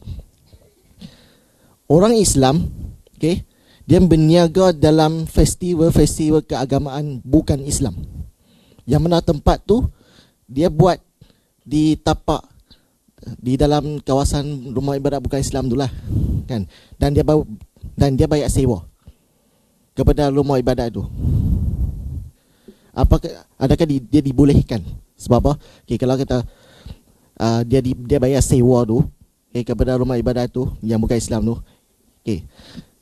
Okey, saya jatuh. Tuan dan perempuan sekalian, kita kena jelas daripada asas cara fikir kita. Di Malaysia ni kadang-kadang kita dikelirukan, terutama oleh orang-orang politik. Kan? Dia ada agenda lain, dia bagi kita faham lain. Kalau kita ni sebelum saya jawab soalan, kalau kita tidak merayakan perayaan agama lain, bukan berarti kita bermusuh dengan dia. Kita tak rayakan, kita tak pergi raya. Kerana kita pun tak suruh orang lain, you kena sambut Aidilfitri dengan kami. Kita tak boleh. Seperti mana kita pun kalau kita tak pergi merayakan Diwali, itu kita punya hak, itu agama dia. Awak ni ekstrim lah, orang Diwali pun tak boleh datang. Itu agama. Bukan tanda bila saya tak datang Diwali, kalau saya jumpa dia ke tengah jalan pada hari lain, saya benci dia, saya tolak dia jatuh ke bawah. Tak. Hanya saya tak pergi majlis itu di atas peraturan-peraturan yang ada di dalam keagamaan, di atas border, di atas garis pemisah di antara iman dan syirik. Kita tak pergi. Tapi apa yang sedang berlaku kadang-kadang, dia cuba jadikan orang yang tak accept untuk raya bersama ni, yang ni perkauman, ataupun yang ni tidak menerima kemajmukan. Bukan kita tak menerima kemajmukan, kita menerima kemajmukan, cuma kita tak merayakan, tu cerita lain. Itu benda yang berbeza. Kita dalam agama ni, kita diajar kita mengiktiraf kewujudan orang lain yang berbeza agama dengan kita, dan hak untuk dia mengamalkan agama dia di dalam batas-batas peraturan yang ada. Mengiktiraf kewujudan tidak bererti mengiktiraf dia sebagai satu kebenaran.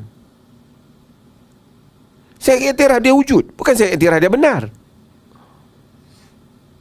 Kan? Dan apabila saya tak bersetuju, bukan bererti saya bermusuh dengan dia. Hatta dalam konsep agama, kalau orang tanya agama yang benar, Islam lah, tanya orang Islam, inna dina inna Allah Islam. Agama lain, agama yang sesat lah, salah, kufur. Tapi bukan bererti bahawasanya kita nak kena ketuk kepala dia, lepas tu kita tak boleh minum dengan dia, tak boleh kerja sekali dengan dia. Kalau di jalan raya kita langgar kereta dia, tak ada yang tu. Itu soal kepercayaan.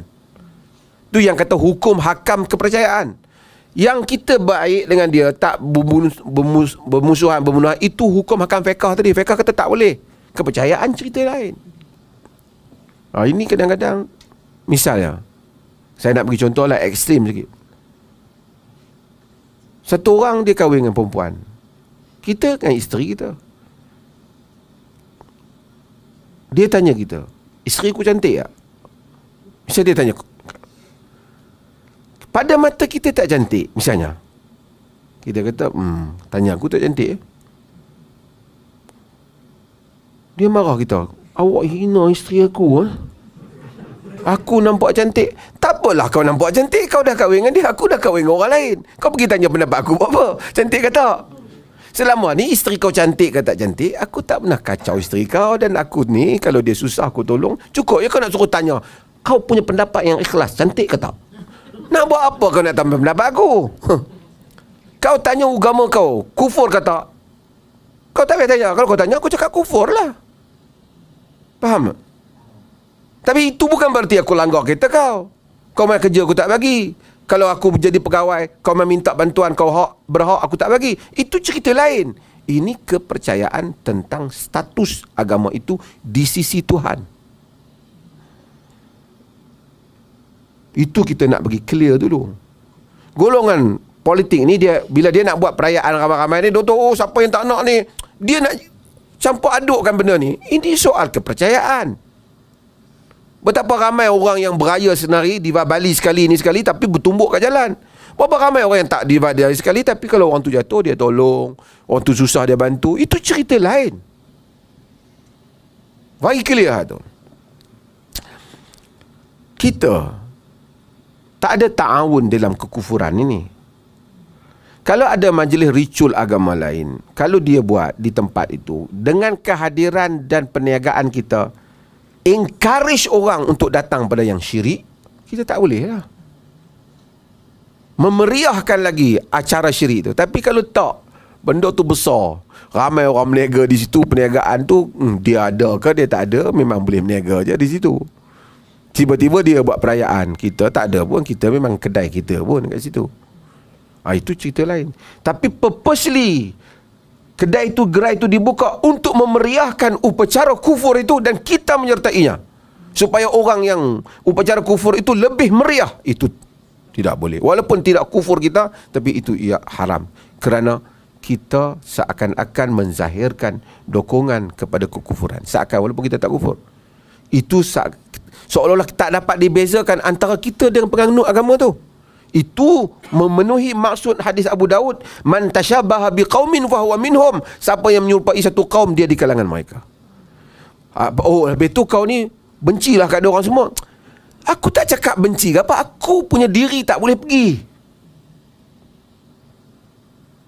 Banyak lagi. Habis tu saya nak berniaga apa? Setengah orang macam tu, dia tak apa percaya masalah rezeki sikit. Rezeki Allah. Dia berniaga di tempat lain, dia boleh berniaga. Elakkan hal itu. It has nothing to do aku nak kacau majlis mereka ke, ataupun aku lepas pada ni kalau jumpa dia orang kat jalan aku tak mahu kau. Itu has not. Politician, they are devils. Dia cuba create, oh ini kita mesti wujud. Dia punya agenda. Orang politik ni, dia dulu idea ni orang politik lah asalnya. Bukan orang agama sebelum ni pun. Orang bukan Islam dengan cara dia, orang Islam dengan cara dia, tak ada bergaduh pun. Mari mereka kena buat perayaan bersama, baru dapat diharmonikan. Awak selama ni bergaduh ke? Dia orang tak apalah, kemarin janji lain, hari ni ubah lain. Tahu pun kecewa sebahagian tu.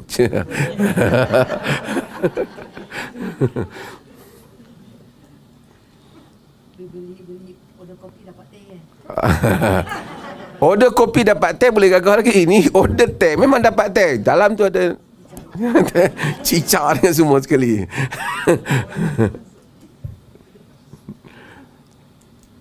Ada lagi soalan ke? Satu lagi soalan last. Ada.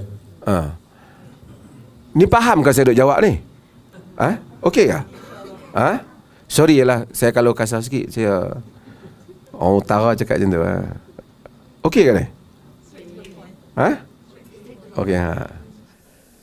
Okey. Assalamualaikum warahmatullahi wabarakatuh. Assalamualaikum. Saya Siti Nainilin daripada Kelantan. Saya nak tanya tentang hukum hutang dengan orang bukan Islam. Bagaimana dengan di akhirat nanti? Hutang dengan orang yang bukan Islam wajib dibayar. Wajib dibayar. Dia sebelum Islam ataupun dia sudah peluk Islam. Sama. Janji hutang mesti dibayar. Dan kita akan bertanggungjawab di hadapan Allah Azza wa Jalla di atas hutang. Janji. Wa aufu bil ahd. Dan tunaikanlah janji. Nabi janji dengan Quraisy. Quraisy yang memerangi Nabi dalam perjanjian Hudaibiyah.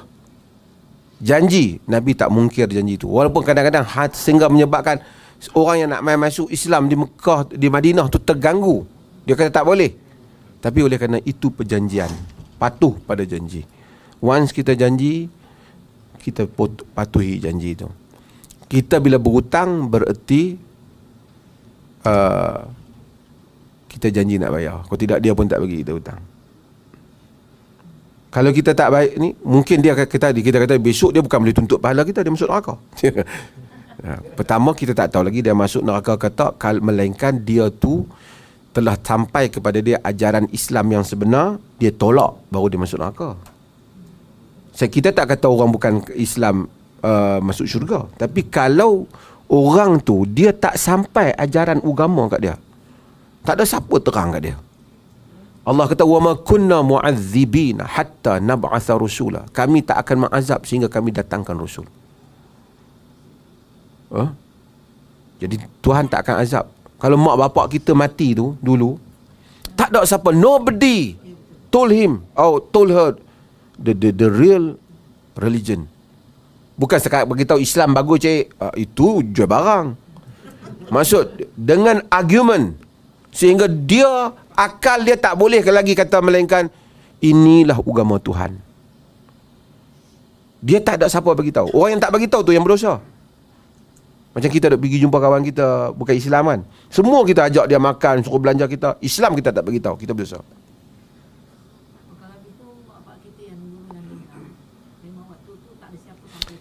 Allah lebih tahu.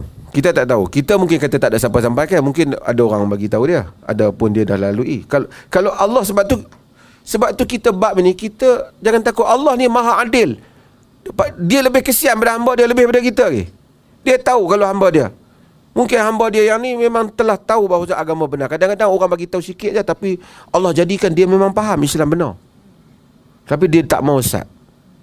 Sebab dia rasa kepentingan dia ke apa. Dia jawab dengan Tuhan dia. Tapi kalau dia semua ajaran sampai, dia tolak, baru dia akan dihukum oleh Tuhan. Okey. Tak apalah. Dia di akhirat kelak katalah dia apa pun, kita tetap berdosa kerana kita tak menunaikan ini dia. Bagaimana Allah nak uruskan hutang kita tu? Adakah Allah akan meringankan azab dia ataupun mengambil dosa dia bagi kat kita supaya azab dia ringan sikit? Macam dalam hadis Muslim tu, itu urusan Allah. Tapi hutang mesti bayar. Hutang kena bayar.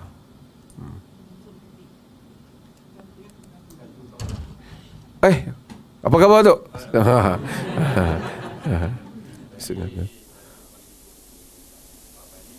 Ya.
Ya.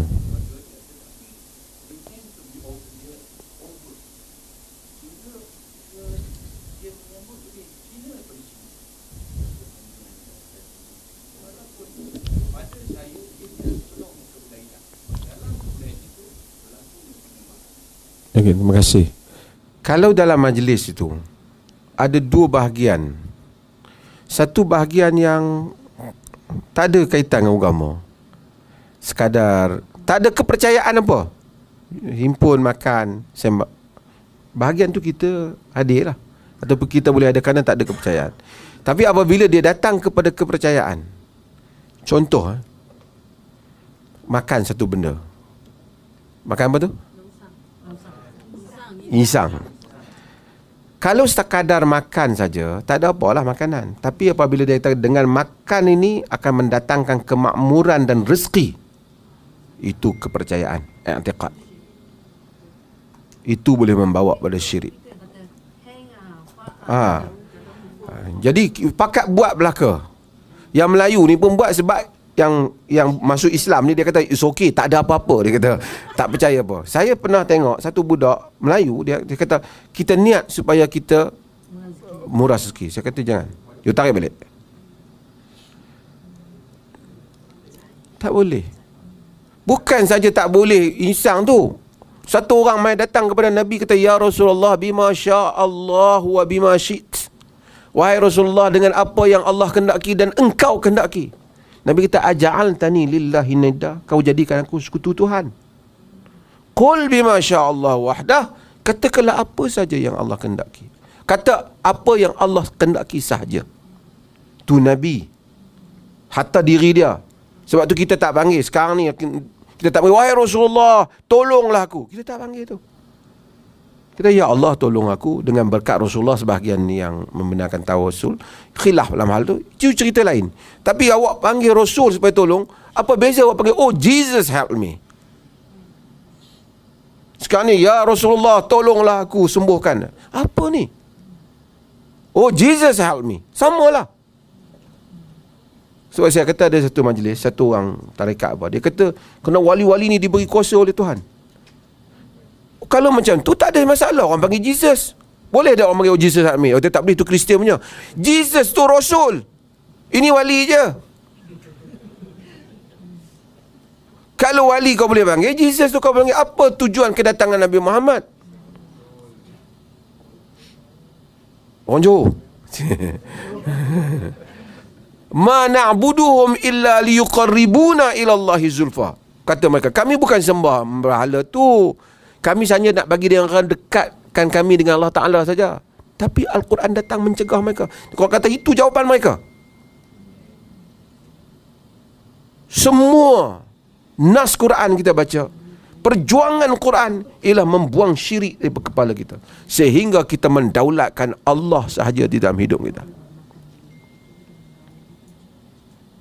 Dan ini saya harap mudah-mudahan saudara-saudara baru kita janganlah terpengaruh dengan benda-benda ni semua. Lari daripada macam-macam panggilan tu, mari duk panggil banyak. Sekarang ni tak. Dan baru ni saya ada kes dengan tarikat mana, dia kata kalau orang panggil Ya Allah itu tak sopan. Macam kita pergi jumpa raja terus, kena melalui dia punya setiausaha dia semua. Di sini dia boleh kita panggil dia. Dia kata kita nak buat keputusan tentang tarikat dah. Dia kata. Jadi siapa kata Rabbana atina fid dunya, tak bagus. Patut wahai wali, mintalah pada Allah supaya kena minta kat wali dulu. Itu sin. Macam orang Katolik. Yang menariknya George Bush dengan Tony Blair pun sin juga. Tarikat tu.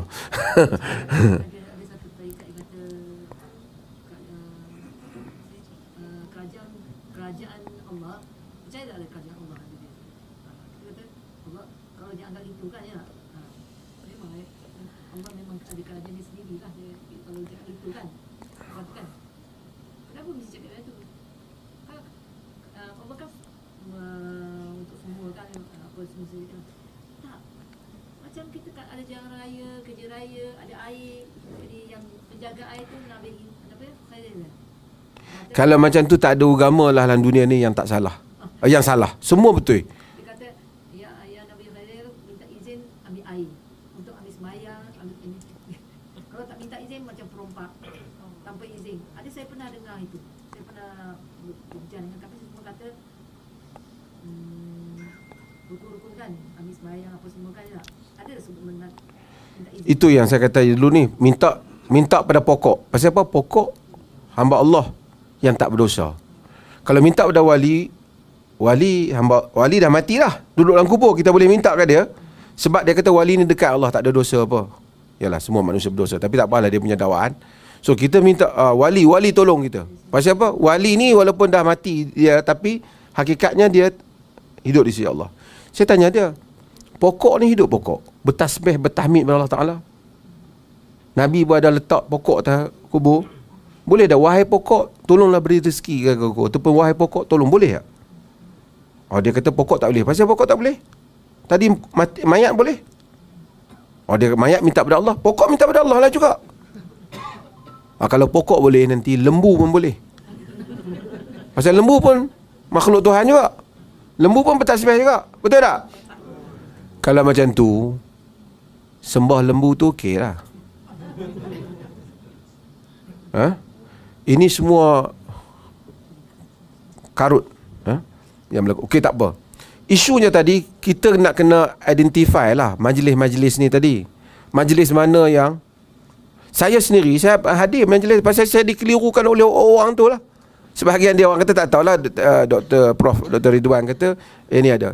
Saya tanya ni ada kepercayaan? Tak ada kepercayaan apa. Dia kata dia punya naga ni suka-suka je. Bila dia kata suka-suka, sebab tu kita kata oh ya, habis tu dia tarian, dance only. Kan kita dance okey ya kata. Kan, tapi kalau macam tadi, kerana naga tu mari di depan pintu dia, baru rezeki mai. Contohnya kalau kepercayaan macam tu. Itu ada kepercayaan. Tarikat Cina. Nabi kata man allaqa faqad asyrak. Siapa yang gantung. Ambil ni, gantung kan, tangkal lah, maka syirik. Sebab apa? Dia percaya penyebab yang ni. Kalau gantung boleh jadi syirik. Kalau percaya naga tu boleh buat mari rezeki, syirik tak? Membulatkan kepercayaan pada Allah Azza wa Jalla.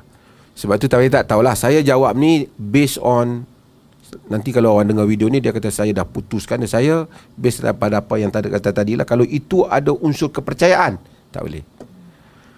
Kalau tak ada unsur kepercayaan, saya tak tahulah, mungkin makan malam tu tak ada kepercayaan apa kot, family kot. Ada? Makan besar tak ada kot. Gathering je kot kan. Macam ucapan kongsi Fahai. Ya. Itu ucapan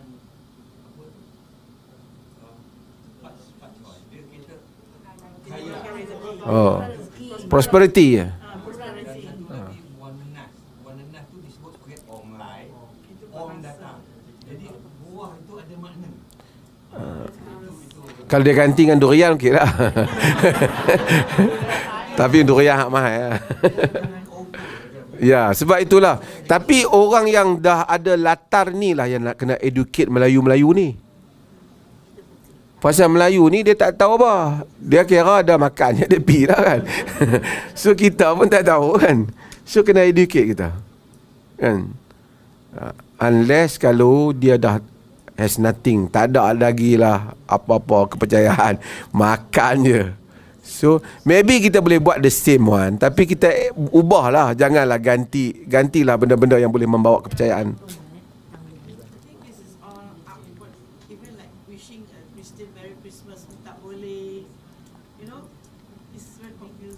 Okey, ini beza. Wishing orang tak bererti kita support agama tu. Di dalam kaedah umum ialah wa idza huyitum bi tahiyatin fahayyu bi ahsani minha aw rudduha. Apabila kamu diberikan satu greeting, so kamu jawab balik lebih baik daripada greeting itu ataupun sama tara dengan dia. So kalau kita ada saudara bukan kita ada kawan bukan Muslim, hari Kristian ke apa, hari raya dulu dia bagi tahu kita selamat hari raya, dia hantar. So kita nak balas dia selamat hari raya bukan raya dia. Mari hari Christmas dia kita sebut benda yang tak ada tentang syirik apa lah. Selamat hari Natal, selamat hari happy day. Yang itulah sebagai balas dengan maksud dia happy lah hari tu. Bukan suruh dia pergi gereja duduk sembah, tu kita tak ada. Tapi kalau kita pergi tambah sebut dengan nama Tuhan dia, itu tak boleh. Mungkin kita kata have a great day or a good day, apa whatever kita kata sebagai tanda dia kata taklah kita ni hambar. Dulu dia ucap kat kita, hari dia kita tak kata apa-apa kat dia. It's not good ethic kan, akhlak yang baik. So kita respon dengan kadar tu lah. Jangan kita pula pergi masuk dengan pergi. Itu yang salahnya. Kita balas yang setara. Tapi kalau tak ada kepentingan, dia pun tak pernah ucap dengan kita, dia pun tak rasa hati apa pun untuk kita, kita cari dia nak berucap. Saya tak nampak keperluan lah. Kita ucap tu sebagai nak tunjukkan satu etik yang baik, akhlak yang baik Islam. Menghormati awak, awak buat baik dengan saya buat baik balik dengan awak. Tapi kalau tak ada kepentingan, sebab tu kehadiran dalam majlis-majlis syirik seperti itu juga macam tu juga. Ada pemimpin tanya, saya dulu pendapat Tuan Guru ni Aziz, dia orang berpengetahuan kan? Mungkin dia saja nak tengok pandangan berbeza. Dia pernah call saya, boleh tanya apa, dia punya setiausaha kan, mesti ada. Dia tanya pendapat yang sama tentang hadir ni. Masa tu dia ada pandangan dan saya pun pandangannya tak jauh dengan pandangan saya. Saya pun sebutlah mungkin dia saja nak tahu orang lain punya pandangan. Dan ramai juga orang pemerintah, menteri seumpamanya, dia tanya, ada majlis agama, dia boleh hadir tak? Kita terkata, awak hadir sebagai apa? Kalau saya hadir bukan nak menguatkan majlis tu, saya hadir sebagai pemimpin yang mana saya berkuasa kat atas mereka, bagi koman pada mereka. Saya hadir untuk memberitahu, ini hari kamu, jaga keamanan, jaga apa, kamu rakyat saya, kamu mendapati hak. It's okay lah. Taklah kita sendiri pergi cucuh pelita tu nak bagi masak tu, tanda masak beras makmur. Dia pergi buat, patutnya dia pergi dengan izzah dia sebagai pemimpin. Macam polis pergi hadir kawal perayaan kaum lain, polis Muslim. Tak apa, dia bukan hadir untuk membesarkan majlis itu, dia hadir bertugas kerana keamanan mesti dijaga. Nurse yang hadir, doktor yang hadir, walaupun mereka buat perayaan agama mereka, rights mereka as a citizen untuk mendapatkan kesihatan dan elakkan kalau jatuh penyakit, sakit, untuk mendapatkan rawatan ada dalam negara. Kita pergi atas tiket itu. Tapi kalau kita tak ada pasal-pasal, orang tak panggil, kita pun pergi sama nak panjat apa tangga tu kan. Kau pasal apa? Dia kata, tu tengok polis pun ada Muslim, dia datang kerja lain, kau datang kerja apa? Itu masalahnya. Orang datang kerja lain, kau datang kerja apa? So kita bukan tanda kita benci dia. Lain daripada majlis perayaan tu, kita kawan, kita makan sekali, boleh makan kepala ikan. Kita bercakap soal belief, creed, faith. So ini ada perbezaan dia. So hopefully kita mudah-mudahan. Terima kasih banyak, ada lebih masa 3 minit. Terima kasih banyak sekali lagi saya ucapkan terima kasih kepada semua. Cuma saya nak sebut sikit lah. Last, saya tak tahu platform yang sesuai ke tak, saya dah sebut kat orang boleh. Saudara, tuan-tuan masih ingat cerita 3 orang kanak-kanak yang masuk Islam di Perlis yang jadi isu, betul kan? 3 orang kanak-kanak ni kita pun tak tahu mereka di mana. Mereka ni dah masuk Islam, kita tak ada maklumat. Dia balik kepada mak dia, kita tak kata apa, itu mak dia. Tapi at least kita nak tahulah juga dia punya perkembangan dia apa. Kita tak tahu.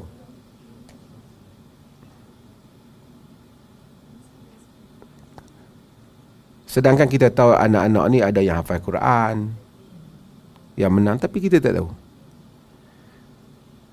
Dan kita tak dibenarkan ambil tahu. Yalah, saya nak cerita dia punya keadaan negara kita. Saya tak okey. Mufti dan juga Maib disaman. Dan kita kena ke mahkamah kes ni. Kita ambil lawyer apa semua untuk fight.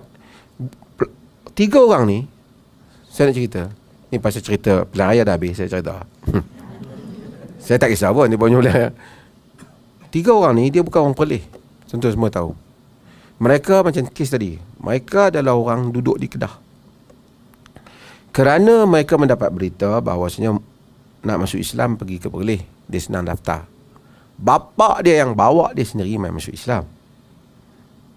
Bapa dia bawa. Kita bapa dia bawa, tak adalah kita nak check wak mari IC mak kamu apa semua. Bapa dia yang anak saya masuk Islam, kita bagi masuk Islam. Kita daftar. Bukan kita daftar di pendaftaran negara. Kita daftar di dalam buku pendaftaran Jabatan Agama. Ni geng-geng yang lawan kita, lawyer-lawyer hak bising hari tu, termasuk hak Penang tu 3 orang tu. Dia nak suruh kita buang pendaftaran kita tu. Apa you punya bisnes pendaftaran buku kami? Hapuskan pendaftaran tu. Tu tengok. Ini Muslim country. Saya bukan perkauman, tapi cara isu tu dimainkan. Padahal kalau dia pergi kat pendaftaran negara, tengok nama budak ni dipoto, itu cerita lain. Itu tangan, tapi pendaftaran pejabat kami daftar dia. Okey. Isu ni. Kemudian budak ni dia ambil, kita pun tak ada. Daripada awal kita memang bagi. Pasal mak dia, pasal bapak dia duduk di dalam. Sekarang bapak dia dah keluar. Alhamdulillah lah, kita usahalah bapak dia pun bantu bapak dia apa yang boleh. Bapak dia dah keluar, dia nak cari anak dia. Kita pun tak ada isu, tapi at least kan, saya rasa masyarakat Islam kan, lepas kes tu berlaku, kes tu mari ke Perlis, kita bukan kenal dia, kita hanya bagi dia masuk Islam. Dan dia memanglah bahawa Islam, kita bagi bantuan pendidikan, duit untuk dia boleh sambung belajar, pergi, kita bagi semua. Bukan pun anak Perlis, bukan pun ada kaitan dengan Perlis. Lepas tu balik ke Kedah, berjadi isu, ustazah tu nak diancam bunuh lah apa semua. Nobody protect her. Sehingga itu dia terpaksa dalam ketakutan itu, dia bawa balik budak ni ke Perlis. Dia bawa ketakutan untuk kita tengok kes ni. Lepas tu dia orang ambil balik ke sana. Kita tak ada apalah mak dia, tapi macam tu kita boleh tahu satu orang dah masuk Islam. Pak dia ada sekarang kan. Kita tak tahu anak tu di mana. Islam ke dia? Polis mayang lagi ke dia? Adakah hak dia? Wishes of child. Apa dia hak dia? So ini saya sebut di sinilah. PMT tak payahlah potong ini, tapi saya nak makluman kepada sini sajalah. Supaya kita tahu bahawasanya kita kena tolong antara satu sama lain dalam nak bawa agama. This is our country, Muslim country. It's not easy. Padahal bukan ada kacau siapa pun. Yang duka cita tu, ada yang Muslim-Muslim ni pergi sokong rahmatan lil alamin, semua ada kat dia sokong rahmatan lil alamin. Orang nak masuk Islam jadi payah. Salah guna kataan.